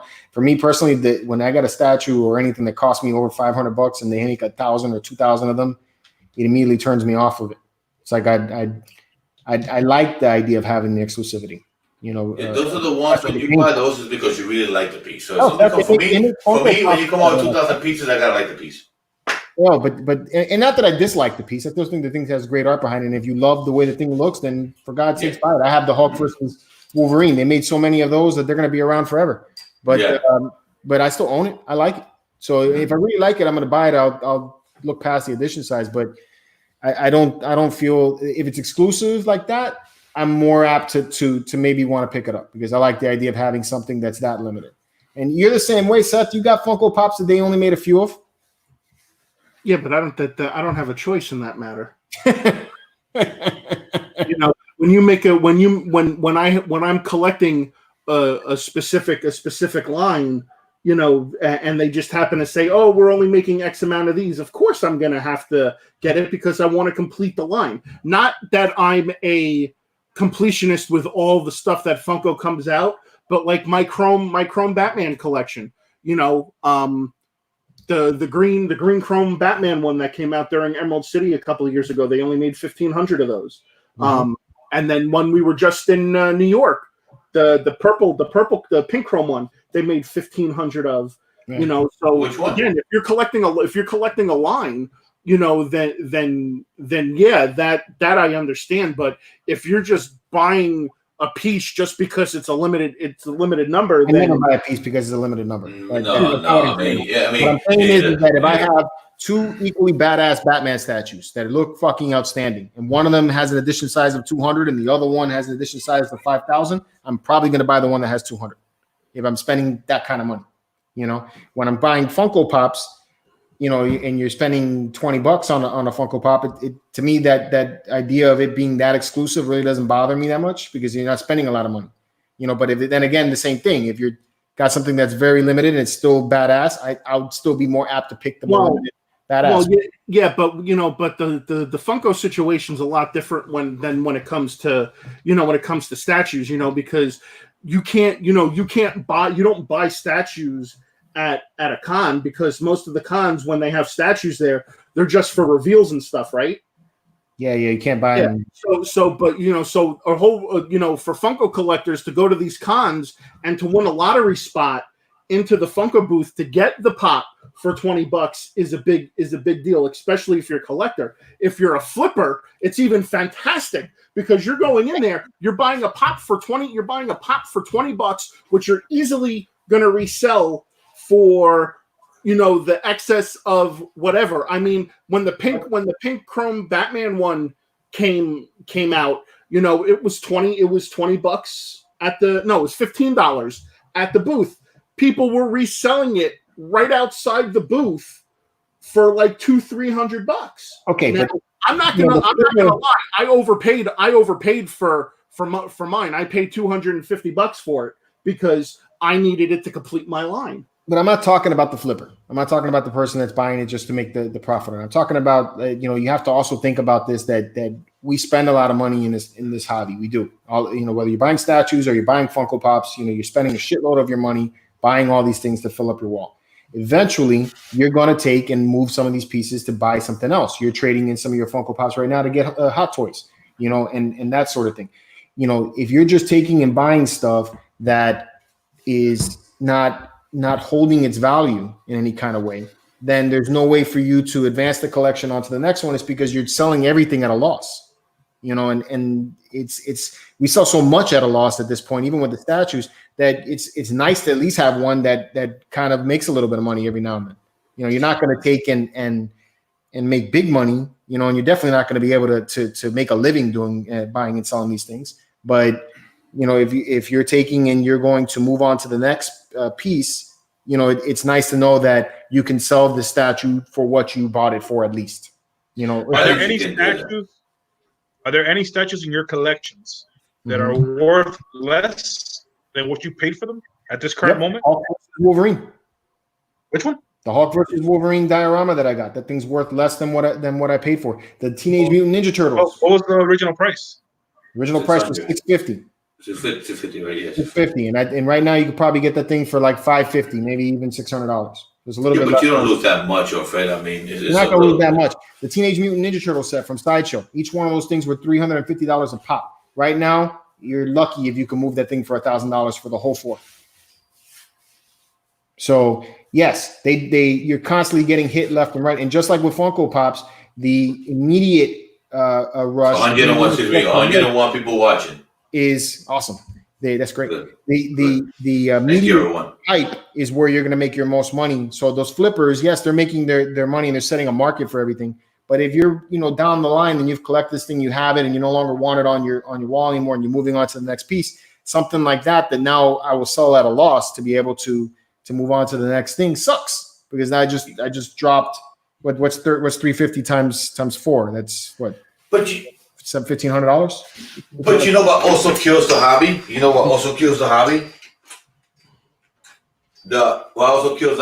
The shipping rates right now are like fucking off the rooftop. To sell one of these 1/3 scale statues and try to sell them online, it's crazy. You're paying $350 a pop, $250 a pop to just sell a statue. It wasn't like that, really back then with all this terrorism and all this crap and all this shit that we're going through right now. you buy a statue for $1,500, and then you got to put another $300 to get it shipped. You're looking at $1,800. Yeah. So you're more likely to sell a statue like this local pickup than what you are trying to, try to mail it to somebody. If you live 4 hours away and I really want that statue, I'm gonna drive to go get it. I'm not spending the extra $300 on shipping. I'm gonna pay, fill up my tank, go get there, and I'll come back with a statue. But I'm not paying $300 for the shipping. I mean, that's when people have to drop really their prices a little bit more so you be able to buy the statue because of the shipping. So when you see a statue I hate when you see it on eBay all the time. I want $3,000, but customer pays for shipping. You out of your fucking mind. How you gonna charge me $3,000 for the statue, and then you're gonna ask me to pay $300 for shipping? Nah, man, that's not gonna work out. Why don't you better off saying, you know what? I'll sell it for $2,500 with shipping included. You got a better chance selling the piece by doing it that way than trying to say does not include shipping. That kills you, bro. Shipping with these statues kill you. That's one big thing about statues. When you're trying to sell something, it's just the shipping. I mean, it's just it kills it. It just kills it. I mean, I have a lot of statues that are worth money right now. I can sell them for more, but I'm not that kind of person. To be honest with you, I really don't. I always tell everybody, I sell my statues what I bought them for. I get what I bought them for. That's what I want. I don't really want no more. I mean, I'm okay. So none is asking the question here right now. If so, in regards to us spending the money on, exuberant amount of money on these pieces just to be able to complete a line, how important is it to complete the line? It depends. It depends on what you're collecting and how important that collection is to you. Like, obviously, I've already stated the facts. I mean, I love my Chrome Batman collection, and every time they put out a Chrome Batman, I am more than likely going to try my best to get it. Mm-hmm. Because I've invested time into putting together that collection, with considering the amount of places I've driven to, the places I've traveled to, all the time that I've waited outside of early in the stores. I mean, Mike knows, when we waited to get the teal chrome Batman this past year at that GameStop, Mike, the guy who came out, was like, "Oh, I only have a limited number amount," and Mike knew that I started to lose my shit like right there, and I'm like, "What do you mean limited amount?" So I mean, to some people, there's meaning and significance to it. I mean, me and Mike have waited outside of stores at the ass crack of dawn to get these things, and if I'm gonna invest that much time into it, you bet your ass I'm gonna get it. Mike, you feel the same way? No, I mean, for me, it's like, so I like to have, all right, so let's stick to Funko Pops, right? So let's say I wanted to collect the Endgame Pops. They came out with, I remember they came out with a Walmart Rocket. They came out with a regular Rocket, a Walmart exclusive, a regular one, and they came out with a Disney Park one. Mm-hmm. So is it like, do you really want to have 3 Rockets? You know what I mean? Like, mm-hmm. I don't really want 3. So what I did is I got the Disney Park one, because one of our biggest things to collect are Disney Pops. Mm-hmm. Me and my wife, our kids, we all love Disney, so we collect a lot of Disney stuff. So I figured I'll just stick with the Disney one and not get the other 2, because why do I want 3 for? Some people have to have them all. I don't really care. Like, okay, so another example with figures. I'm collecting the turtles. So I've gotten all of the Target exclusive turtles. Mm-hmm. But they came out with 2 waves. So one wave has all the turtles, and it has Shredder, and I forgot the name of the brain. Crane. Crane. Then they came out with wave 2, which has Shredder and Crane together in that wave. So I bought all of them except for that one, because I already have a Shredder and a Crane, and they're the exact same ones. They're identical. So why spend an extra $53, $55 when I already have them? I mean, if you're a completist, then yeah, you have to buy it so you can say you have the whole second wave. I don't really care. I'm just displaying them on a shelf anyways. But for me, it doesn't drive me crazy.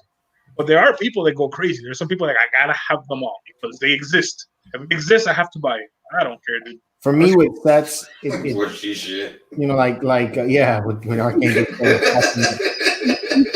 What? You fucking ranting on me about where I'm at. You know why I don't see these fucking videos in here right now. I'm sorry, man. After that one, because you're a good one. In regards to completing sets. For certain characters, I'm okay to do it with, like the Ninja Turtles. I would want to get all 4, even though the one that I like the most is Raphael, and maybe Shredder. But if they started going down the line, and Krang is coming out, and there's the foot soldiers and all those other guys, I don't necessarily would keep on going down the line unless it all fits somehow. But yeah, and then go. Yeah, Go ahead. Lewis is answering this guy's question about let me see if I can find the question, but he answered to him right now. Lewis said, Norman Rich, I agree. Hello. No, I think it's extremely important that a company finishes lines just so I have the choice, but I think that barely happens, which I agree. I haven't finished the line yet because I never finished the damn lines. I mean, I agree with you. I have Hush line. They're still making another Hush. They should have made a Catwoman or something else to go down the line. Iron Studios, so far, they've been good at it. I don't want to jinx it. They're done the line. Sideshow with their Avenger line for one fourth scale, they haven't really finished their lines either. I feel like they bring out a line. And then they do another line with the same character, but with a different costume. Their way of doing shit. What we just did with Hush, and look what you did. You ran out and bought it. Yeah, but no, I wanted a Hush. I was one of those people that if they made a Hush standing, I was gonna get him. I like the crouch good because I'm tired of seeing standing statues. That's a different pose, which I love him crouching. But I always said to myself, if they made a Hush standing, I was going to get it. Because I think that I always wanted one to go well with Superman. He does not go well with Superman. That I admit 100%. There's no way you can put him next to Superman unless you have him high up like that, which I don't think it should have been done that way. But I did like that. I did like that statue. So I always said to myself, if they made one standing, I was going to get it. And I'm actually happy that they did. Because I think it's too soon. You know what I mean? I mean, yeah, it is too soon. I agree with you. If it would have still came out with it a year from now, I still would have got it. You know what I mean? I just feel like you're right. They make the same characters over and over again, and they don't show other characters, appreciation. I mean, you can make a lot of different characters. Hush could have made Catwoman. I mean, I like to see a Gordon, Detective Gordon. That'll be hot to get. One to scale. My thing is that if we keep on buying into it, then they're going to keep on doing it. So that's the thing. And unfortunately, it's hard because it goes against our grain, right? We're collectors. Yeah. We like do that shit. So when you tell people that you should try to not do this, because then they're going to take and keep on doing this to us, you're not going to listen. Somebody tells me to buy something, I'm going to buy it. But look at the X-Men line from Sideshow. They still haven't finished the line. Yeah, but I mean, they're still a long ways from done. They're keeping on. Yeah, going. But I mean, do you think they're gonna make? Do you think they're gonna make a Nightcrawler? I never seen that been done. They've done a Nightcrawler in the past. Back in the day, yeah, and Beast. Yeah, but everybody's like back in the day. Back in the day, it's only like 5-6 years ago. But did they go through the whole line? Huh? Did they make a Juggernaut back then? I can't remember if they made a Juggernaut, but they did come up with a good amount of characters back then. But yeah, I know it's about statue collecting. Statue collecting is not really that old, but everybody's like back in the day, the classics. Yeah, but you figure it is classic. So I mean, it is a classic. I just feel like you should finish a line. Just go down the line. Just finish it. Don't stop it. Just finish it. I mean, I thought they were going to show more at New York Comic Con. What's the definition of a classic? You guys know? Bowen. Bowen pieces are classic. Open to interpretation, I guess. I mean, does it go? Does something have to go back years? Yeah, it depends. Like in the car world, there's something that's 20 years or older. 20 years. It's considered a classic or an antique. Then I guess we're considered all classics and antiques then. Yeah, I'm definitely a classic. No. Let me see. Let me answer this question. Right here, you got Green Monster saying, "Gerald, so you think it's a mistake for the Arkham statue line to not continue?" Of course, I think it's not a mistake. It's a mistake. They didn't finish it. Let me tell you something. They would have made a penguin. I would have been right on that penguin. There's not penguins out there, bro. You would have made a 1/3 scale penguin. Are you serious? they came out with that Faya Poison Ivy, and you guys were all like, "Oh, this is badass." This thing look ugly. I like, but no, to me, it's comic book. It's game accurate. To me, that's game. I have her in a 1/6 scale. I have her, and it looks just like her 1/6 scale. But this that thing was so bad; it was making the sideshow Poison Ivy look like a woman again. That actually looks exactly like the video game. But you see, they didn't make the Riddler from the. They should, if they would have made the Riddler from the game, that would have sold out. You would have made the Penguin, that would have sold out. Yeah, Penguin's dope. Penguin, there's no Penguin, bro. Nobody gives Penguin any love. Nobody has made a freaking Penguin. Make a Penguin. Jeez, what the hell's the problem? You want to make 200 of them? Make 200 of them, but make a Penguin. Shit. Make a Riddler. I haven't seen a Riddler. Make a nice freaking Riddler. What's the problem? Make a Riddler. You know, but you don't want to make 1,000 of them? Make 300 of them. That's it. Plain simple. Get it out the way. When you see it sell out, it's a good character. Just I feel like they don't make these. They don't give these characters a lot of appreciation. You know, you got Clayface. You got a lot of them, bro. You got Batman. You know. It's just. There's a lot of them that need to be created, and all they keep doing is Batman, Superman, Batman, Superman, Batman, Superman, Batman, Superman, Batman, Superman. That's just not in statues, though. That sounds like you were singing the Star Wars song. Shit. Yeah. Superman. Someone get this man a penguin.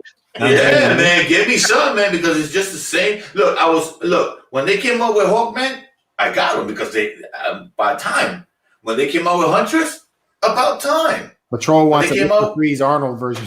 You know what I mean? Like, it's just. I was happy when they came out with the Killer Croc. When they came out with most of the characters of the game, Two-Face, Scarecrow. Like, I was wow, this is freaking amazing. Like, yeah. Chat. Which Thanos bust are we talking about here? Are we talking about the one from Queen Studios, or is that what's going on here? 500 or something for the shipping. Archangel just killed me. I thought 5 statues ago, Junior said he retired from collecting. He did. I gotta find that video. That happened on this channel. Junior be coming back. Don't call it. To be honest with you, I'm on pause right now. Oh my god! I have a lot of pre-orders that are gonna fill in my spaces. That's why I can't pre-order that much anymore. Basically, all my pre-orders that I have are gonna take up most of my spaces. I mean, I might have 5, 6 left. What happened was that Junior created another shelf. He moved everything, and then that empty space happened, and that saved his retirement right there. Oh, man. If I had these skills, bro, I would have a lot more statues. You know, and actually, something.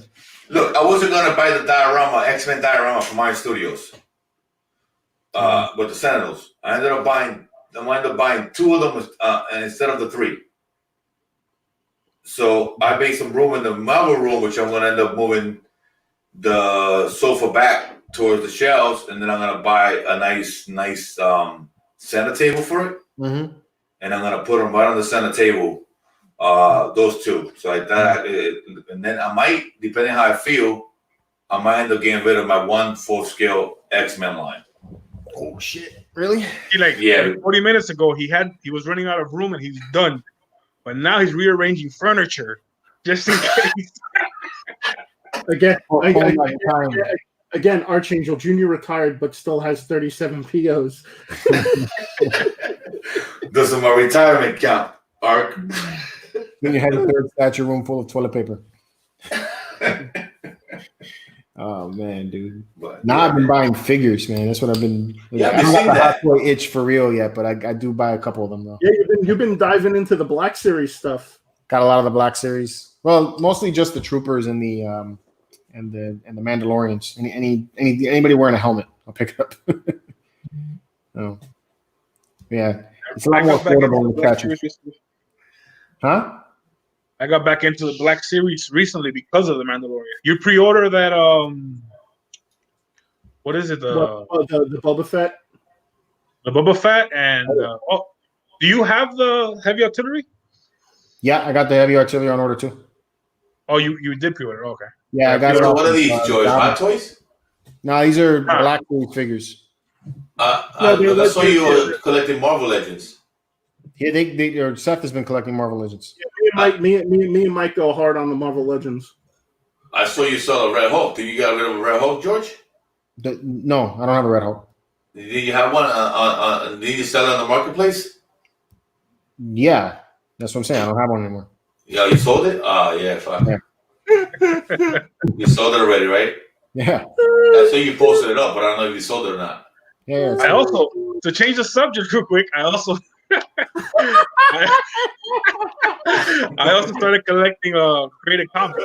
But the only thing I don't collect at this point, is statues yet. Unless you want to count the Diamond Gallery plastic ones.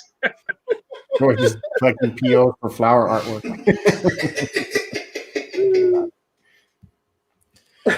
Oh man. Well, I agree, Grandma. So a Solomon Grundy will be great. Solomon Grundy. Somebody's making a custom of Solomon Grundy. You'll be awesome. I just finished POing that new. I think you put it on the website. That new Cyclops. Mm-hmm. The custom one. Which one? The one that he's stepping. He lays the head on the floor and he's stepping on it. You just put it up on the site. You ordered that one? Yeah, I just literally deposited today. Oh, cool. Yeah, that thing looks sweet. That looks badass, bro. Don't wait to see that one. You guys, I haven't bought anything in 3 weeks yet. Giving me the itch, but I'm about to buy something as soon as this is done.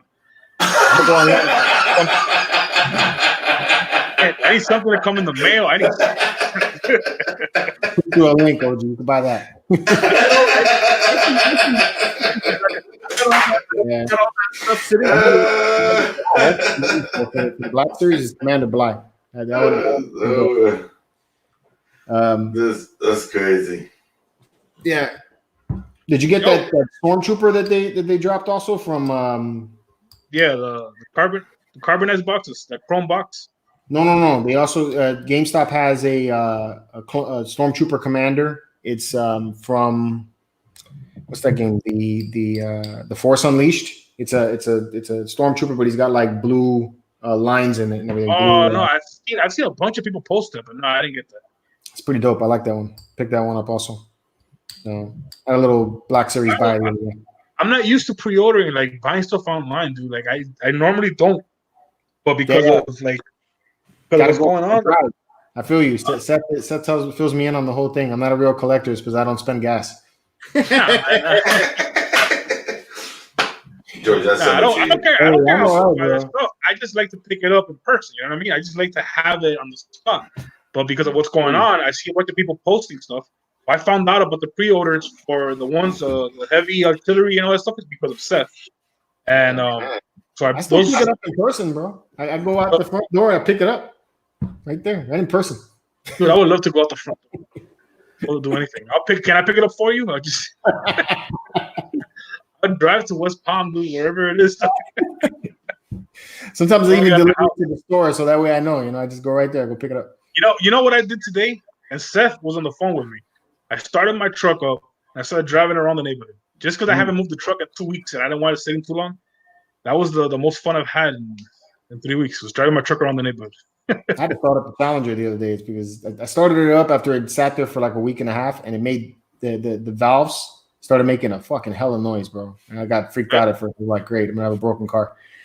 But I found out that we need to start that car up a couple of times. So now I just start the car up and rev it in the driveway. Piss my neighbors off. You rev it up just to block out the sound of the kids yelling. Yeah. Daddy.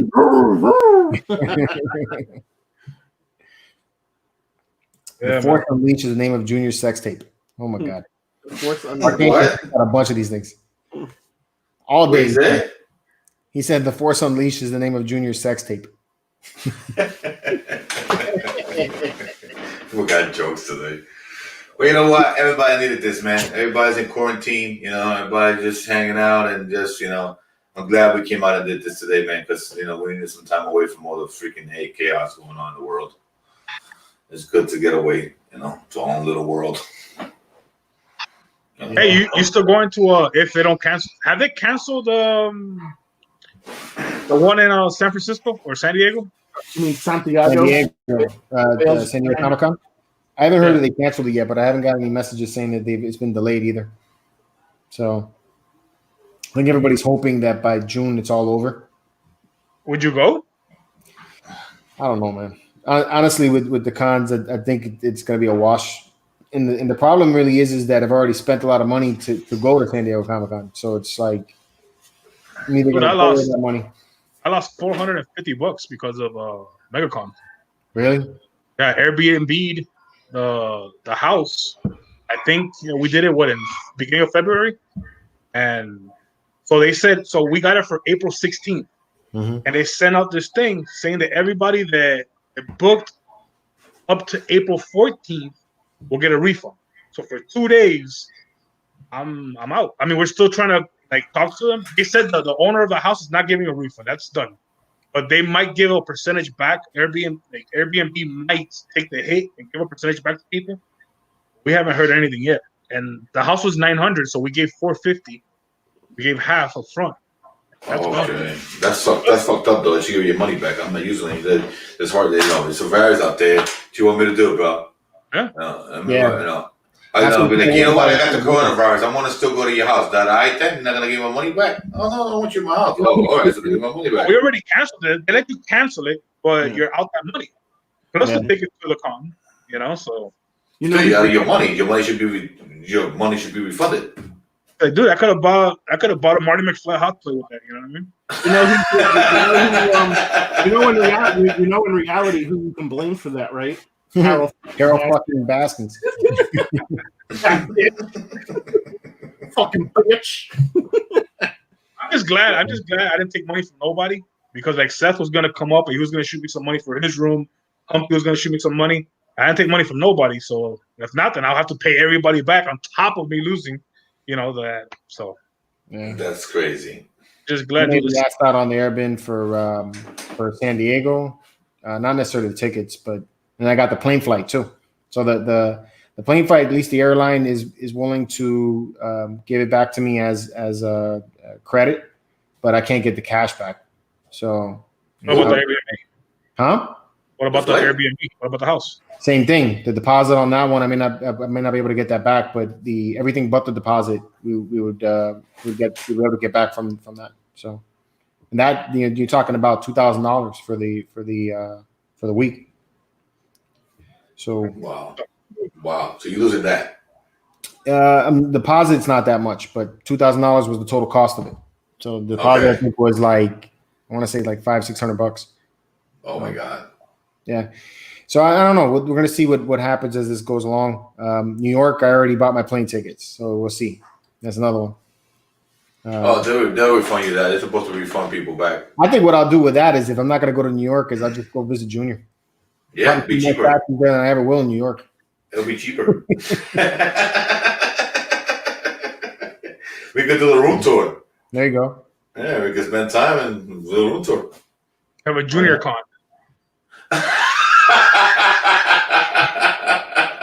I like Frank is waiting on that Trump money to give it to. What do you say? He goes, I'm waiting on that. I'm waiting for Trump to give me that money so I can get the Boba Fett mask. Shit, man. The minute I heard Trump was giving us some money, the first thing went to my mind was like, okay, what am I gonna buy? My wife, she's working in my head, right? She looks at me and she's like, you're not gonna spend that money on nothing. I was just like, fuck. No. Hey, is this affecting any of you work wise? My wife lost her job. Oh yeah? Yeah. So it's been, I've been working more because it's just been a lot more. So I've been working overtime and doing all that. So that at least has balanced things off. But had plans and things I thought they might go through with that, and it didn't happen. So I'm gonna have to wait it out. Well, a lot of people that lost their jobs, man. Yep. Yeah. The freaking unemployment is on a record high, bro. Friend of mine, both of them work for Disney. One of them as a cast member, and she works in the Imagineering department. And then her husband is a what do you call it? He's a contractor, and he works on the sets, right? He helped build the Star Wars land and all that. He lost his job first, and then she was let go this past week, and they got 2 kids, man. They were paying them at first, though, right? All the Disney employees were being paid at first, right? They were up until the last week. So 2 weeks they were paid, and then that's it now. So now they've been furloughed, I think it's the term. And so she has the job waiting for when it opens back up. But for the meantime, she's they don't got money. So they're supposed to keep their benefits, though. Everybody's supposed to be keeping their benefits. They're supposed to keep their benefits. Yeah. I told them to hit me up if they need money for like groceries and stuff like that. Yeah, for food. But yeah, the Biltmore in Miami, they fired everybody. My girl's cousin works there. He's one of the managers, and his mom worked there. Right. And one day they just called a meeting, everybody, the whole staff. You know the Biltmore, right? You know what hotel I'm talking about? Yeah, I know what you're talking about. Yeah, it's a big old, it's a famous hotel. They just told everybody that's it, closing for good. They don't know when they're gonna start back up. They don't know and they told them if they want to come back, they got to reapply. Right. You might not even be the position you still had. You know what I mean? So it's like the best situation, man. One thing I will say about my friends that are at Disney, Rudy, he's my friend. He's the one that got let go first. He repairs statues. That's something else that he does. He does that on the side. So he does an excellent job at that. He did most of the repairs for some of the statues that of people in the MCE group, the Marvelous Knights group, and he makes it look brand new. So if you guys have anything that needs repaired or that looking to get repaired, something that broke, whatever, he can make it look like it came out of the factory. And so if you guys need that, just hit me up. I'll put you in touch with him. Help the guy out. He's struggling right now. So a lot of people struggling, man. That's something I've been telling a lot of people too. Like, if you are gonna buy stuff, like I haven't been buying except for the pre-orders, but like the other day I bought from Bits and Buttons, which is a store that me and Seth go to a lot. I bought a Gladiator Hulk, Marvel Legend from him. I bought a Ninja Turtle diecast, the metal diecast ones. I forgot what they're called. But I've been telling people, like, shop locally, man. Help out those stores that you go to on a regular, if you can. You still have a job and you're still good, because Target's still gonna be there, man. Walmart's still gonna be there. You know what I mean? Yeah. Like, if Walmart has a Marvel Legend and I know now they got them cheap for like 16 something, and a store has it for like 23, those extra $5-6 you end up spending, bro, might save that store. Because right now people are struggling, man. Yeah. A lot of these businesses are going to go under because ain't nobody shopping, and it's not like these businesses make a lot of money. It's not like they have a few months worth of bills, lying around somewhere. Yep. Target needs to fucking go under already. Target ain't going nowhere, dude. I lost. I'm glad. I went on when this first started. I panicked sell a lot of my stocks, and I had Target. I bought Target about, I want to say, a year and a half ago, when it was like around $60, like 50 something, and went all the way up to like 140-ish. I want to say, when this all happened, I sold going down like around 110, and right now it's in the 90s. So it's like I lost. I didn't lose money in stocks, but like as far as like IRAs and stuff like that, like that's everybody's taking a hit on their 401ks. Everybody's taking a hit on their IRA. Yeah, that's crazy. I think that's sucks. That's crazy. Jerry, he does do custom work, but you got to hit him up. And most of the stuff that I've seen him do has been repairs. I've seen him take a Venom statue that had the leg completely sheared off, and he made it look like that never happened. Repainted the whole thing, and it looks like it came straight out of the factory. So, hit me up later. I'll show you some of his work, and you can make an assessment there. VOB's asking what's going on with GameStop pre-orders. That's another thing that I'm worried about too. GameStop's getting it's killing GameStop already, because GameStop was already getting ready to close. Mm-hmm. They closed 300. They're going to close another 300 stores. Yeah. Mm-hmm. So it's like, I mean, it sucks for them, and that the employees are going to lose their jobs. But in the end, it actually benefits us, because then we go in there and collectors, and we buy shit up cheap. Yeah, but it's one less store. What Geek said. People ain't This guy's thinking about running. People ain't gonna eat, and they're gonna pay rent. But I'm gonna get that Marvel Legend on the photo. Hey, man, me. Oh, can't lose their jobs. I want to get that pop. What's up, son? Man, I got that Marvel Legend for $5. Fuck that shit. Yeah, man, that's one thing that I talked to my girl about a lot. It's like the outcome. No, everybody's talking about. I was listening to you guys earlier when you first started. How the news just keeps talking about how many people are infected, how many people are sick, how many people have passed away, whatever. But it's like this virus. Yeah, it's scary. but I'm also scared of what the world's gonna look like at the end of this. We don't see an end in sight. I'm not trying to be like the news and scare anybody, but the truth is we do not know when this is gonna end. And financially, everybody's taking a hit right now. So what's it gonna look like 3 months from now? You know what I mean? I mean, how many people have lost their jobs just GameStop alone? How many employees out? Disney, Universal. I mean, think about it. 6.6 million people have applied for unemployment last week. That was an article I read. So 3 months from now, how many is it? You know what I mean? Like the economy's gonna take a hit. That affects us all. Even if you got a job, if you got a 401k, if you're a homeowner, you got an IRA like I do, if you have a business like I do, this affects. I mean, other than yes, don't get me wrong. Getting sick right now and protecting your family is the most important thing, right? Trying to avoid getting sick, protecting your loved ones at home. Number one priority. But there's also that fear in the back of my mind. Like, that's why I'm not ordering a lot of stuff right now, too. It's because, yeah, my business right now hasn't been affected. Thank God. But I know this is the thing. It's not about, it might happen. I know it's going to get affected. Yeah. Now, my business is not going to do what it's doing now. You know, and we're fortunate enough that we're good. You know, we can handle this for a while. A lot of people can't, man. A lot of people can't. It's gonna get ugly. You know, it's a scary situation, man. You know, if you're not in it, my barber. I was thinking about him today because I look like, that's why I'm wearing this, man. I look crazy. Look at this white hair, dude. I haven't gotten a fade in 3 weeks. And I mean, this guy, a barber doesn't make a lot of money. You know, I mean, yeah, they make money, but it's not like they have enough to survive for a year. If that was the case. You know, I mean, how's he going to pay his mortgage? How's he going to pay his car, his insurance, buy food? You know, those are the things that I think about at night. Dude. You know, it's like, this is why I have to go to Target and do something. I'm going crazy thinking about this shit. I gotta start making videos, man. I gotta you know. That's crazy. Seriously, I'm not trying to put a damper on things. You know what? Let's go back to JR and his statue.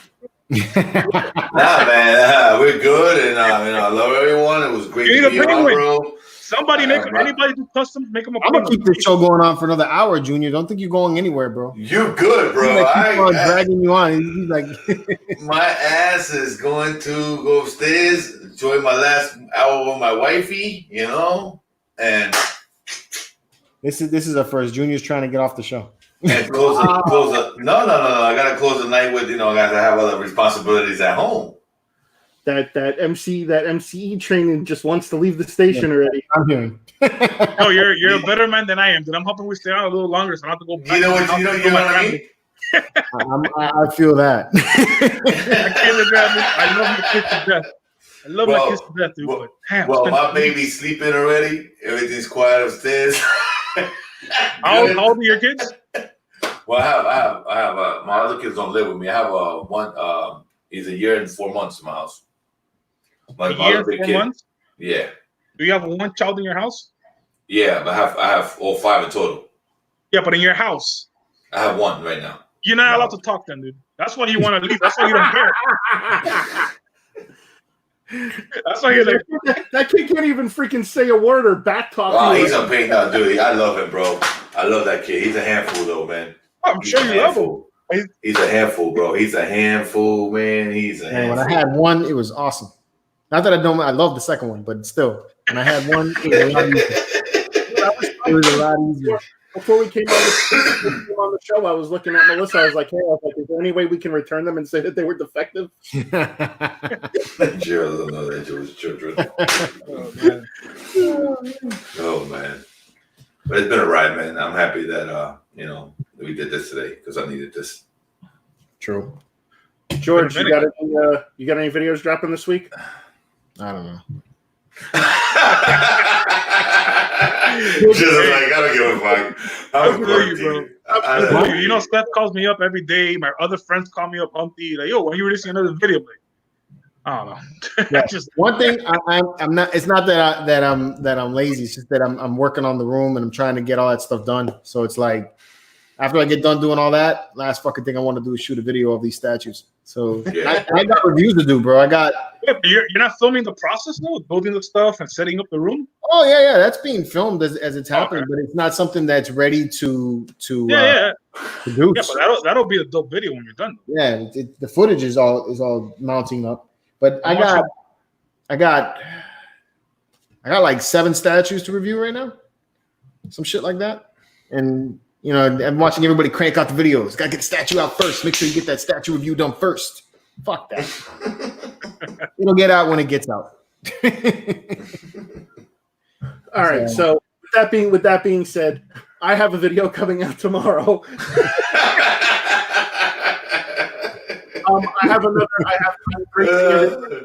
episode of the Funko Casino. Tomorrow's episode is a $100 mystery box, but unfortunately, there's no guarantee value of what my return is going to be on this. So this is probably like the biggest gamble I've taken yet on the Funko Casino. So we'll see. We'll see what happens. But tune in and find out. 10 a.m. I'll see you at the casino. Wow, good stuff, man. Even that I'm having withdrawals from, bro. I haven't been to a casino in. So you got to go and play Buffalo. I mean, I shot. You don't understand, like, huh?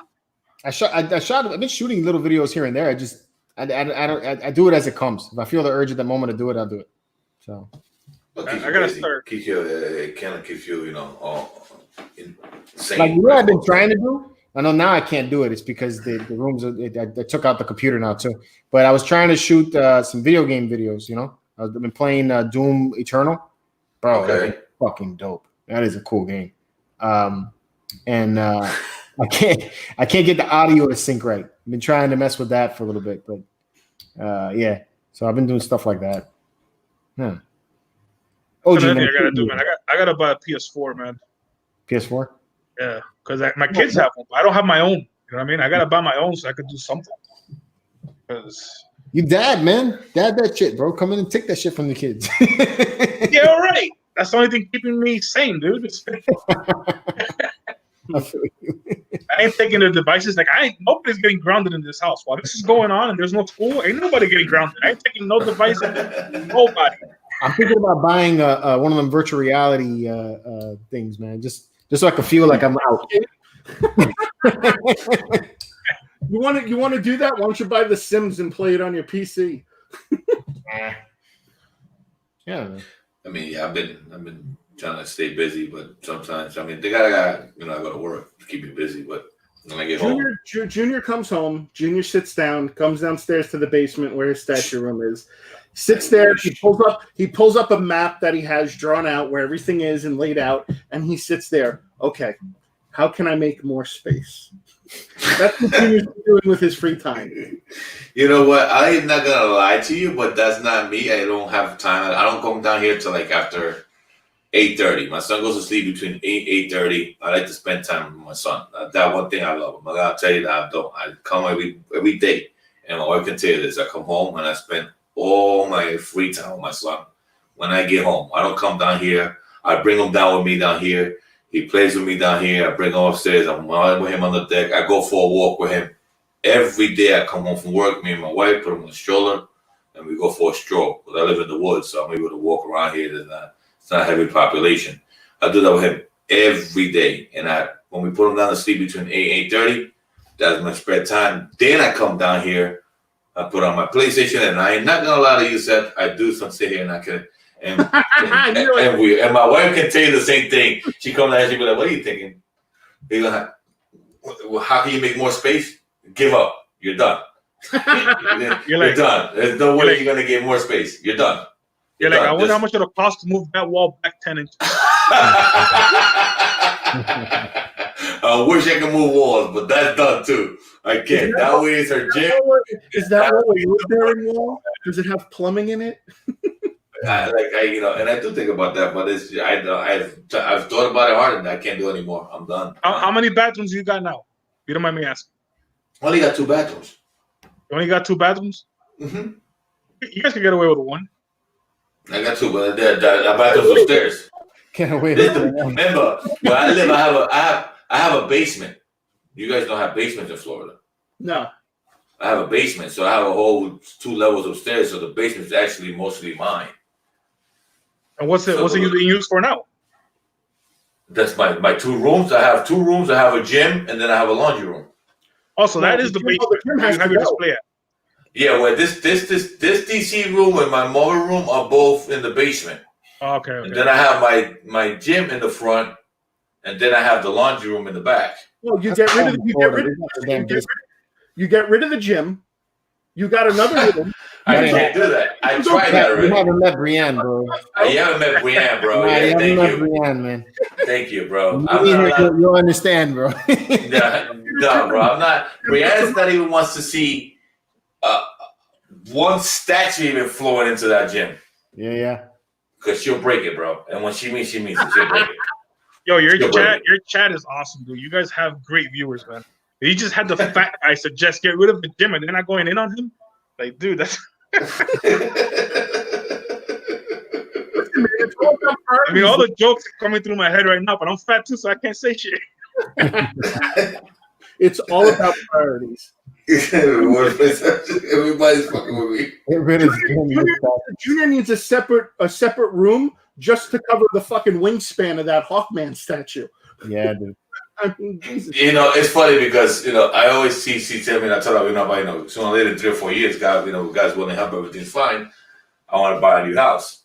So she says to me, I said to her, but I have to have a big basement. She goes, yeah. And she goes, so basically you're buying a house for a big basement. I said, look, listen, you can pick however you want to do the upstairs of the house. I really do not care what you do with the upstairs of the house. I will still give you a gym in the basement, but I need a basement at least with 3,000 square feet in it. Fuck.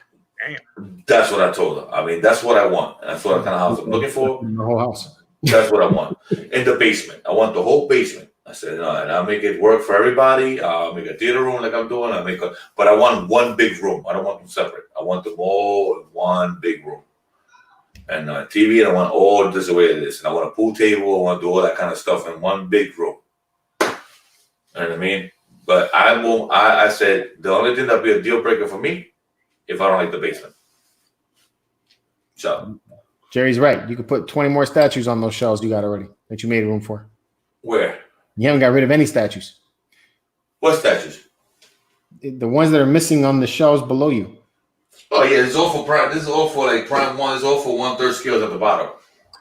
True. And up here, I'm done. I'm not buying them. I don't have space for 1/4 scale sections anymore.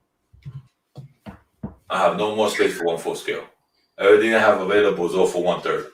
So I'm not buying any more 1/4 scales for DC room. I only have one more that goes in that little corner, and that was Mr. Freeze from Sideshow. True. That's gonna go on the low level. But right now, I can't. I'm not buying any 1/4 scale. I don't have space for the 1/4 scales right now for DC whatsoever. I don't have any room. So all this stuff. No, I'm not. I can't. I'm not because I don't want to. I'm not gonna enjoy them in boxes. I'm not. I'm gonna go for Grails, man. I'm doing Grails this year. I'm doing some crazy shit. After I'm done with this year, next year I'm might be spending money on big Grails. Like that's what I want to do. I thought you said you were done, but so you're already going into next year.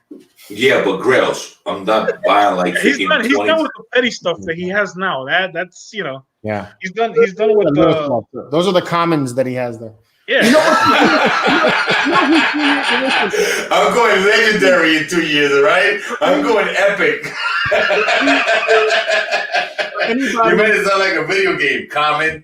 You got the common weapons. You got the what is it? The legendary weapons. You got the epic weapons. So, for anybody who is in the chat right now that is a sports fan, hopefully you guys will understand.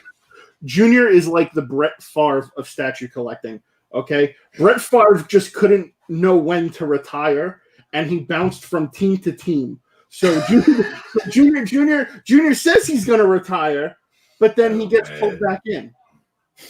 So it's like, bro, I get it. You're going to retire this year from ordering anything else, but the next year you're on Grails, and then the follow. What's going to be the following year? I hope I'm still alive. That'll be the next one. I can push 2 more years, but I don't know if I'm going to be alive for another 3 years. I can die tomorrow, bro. Anybody can die tomorrow, man. I wish we were here. That's all I care about. But I'll get there. I'll get there. I'll see you another time. A dark. Yeah, it did. Yeah, it went south real fast. You're dying, All right, man. man. 0 to 100 real quick. I think it's safe to say we can wrap it up. You wrap it up. We're done. It's over. Go inside and cry. Wrap it up, B. Wrap it up. Go back to your kids, everyone. Thank you for joining us for this reprieve of your family. Go. Have you seen that? Have you seen that Facebook thing that what was this guy put up? Kevin Hart put up, where he's like, "This is me on quarantine," and he's quiet, and then he's looking at the camera, or he hears all his kids just making mad noise, and he's just looking at the camera like, Yeah. So, and he's in the back. This is me on quarantine. My house, man. So I wanted house. to make a video. I wanted to make a video on the Onward movie, right? I was going to do a review on that, but part of the video, what I wanted to do was to show that you know what parents are going through right now, and saying that Onward is a good way to keep your kids quiet. So I was going to show my kids running a fuck amok like they actually are doing. So I was like, all right, cool. I'm gonna get the camera out. I'm gonna watch them, run around the couch and destroy my damn. That's what they're doing, right? The minute I put the camera out, they sit down and get quiet, and then no more screaming. And I'm like, what the fuck? I'm like, this is what I wanted to film, and now you're all getting quiet? I'm like, so now I'm just keeping the camera out because that gets them quiet and they don't yell anymore. They don't want to be caught on camera. They don't want to be caught on camera. Yeah, I know. Fucking crazy. All right, with that, Seth's tired. Junior needs to go. Me and OG are gonna hold it down later. I think what is it? Lights out. It's lights out for OG because someone said he was in prison. Lights out. Nah, but it was a good show, guys. Thanks for doing this again, George. Yeah, man. Nice seeing everybody on the show again. It was awesome. We gotta keep the vibe going, man, because people need it out there, man. Yeah, man. Everyone, please stay safe out there. Be sure to wash your hands, wipe your ass, blow your nose, do whatever you got to do to stay safe. Yep. Please. Yep. The Stay quicker safe, everyone stays indoors and follow the rules, the quicker this shit can get over with and everybody can get back to their lives. And the best way to avoid the coronavirus is to like and subscribe to the MC. Just telling you that. Do that on the way out. And clean your fingers before you hit that button. There you go. Remember, Carol fucking Baskins did this. Just like that bitch, Carol Baskin. Another MC train has left the building with the coronavirus. Keep it marvelous. Keep it marvelous. Peace. Everyone. Peace out. Be safe.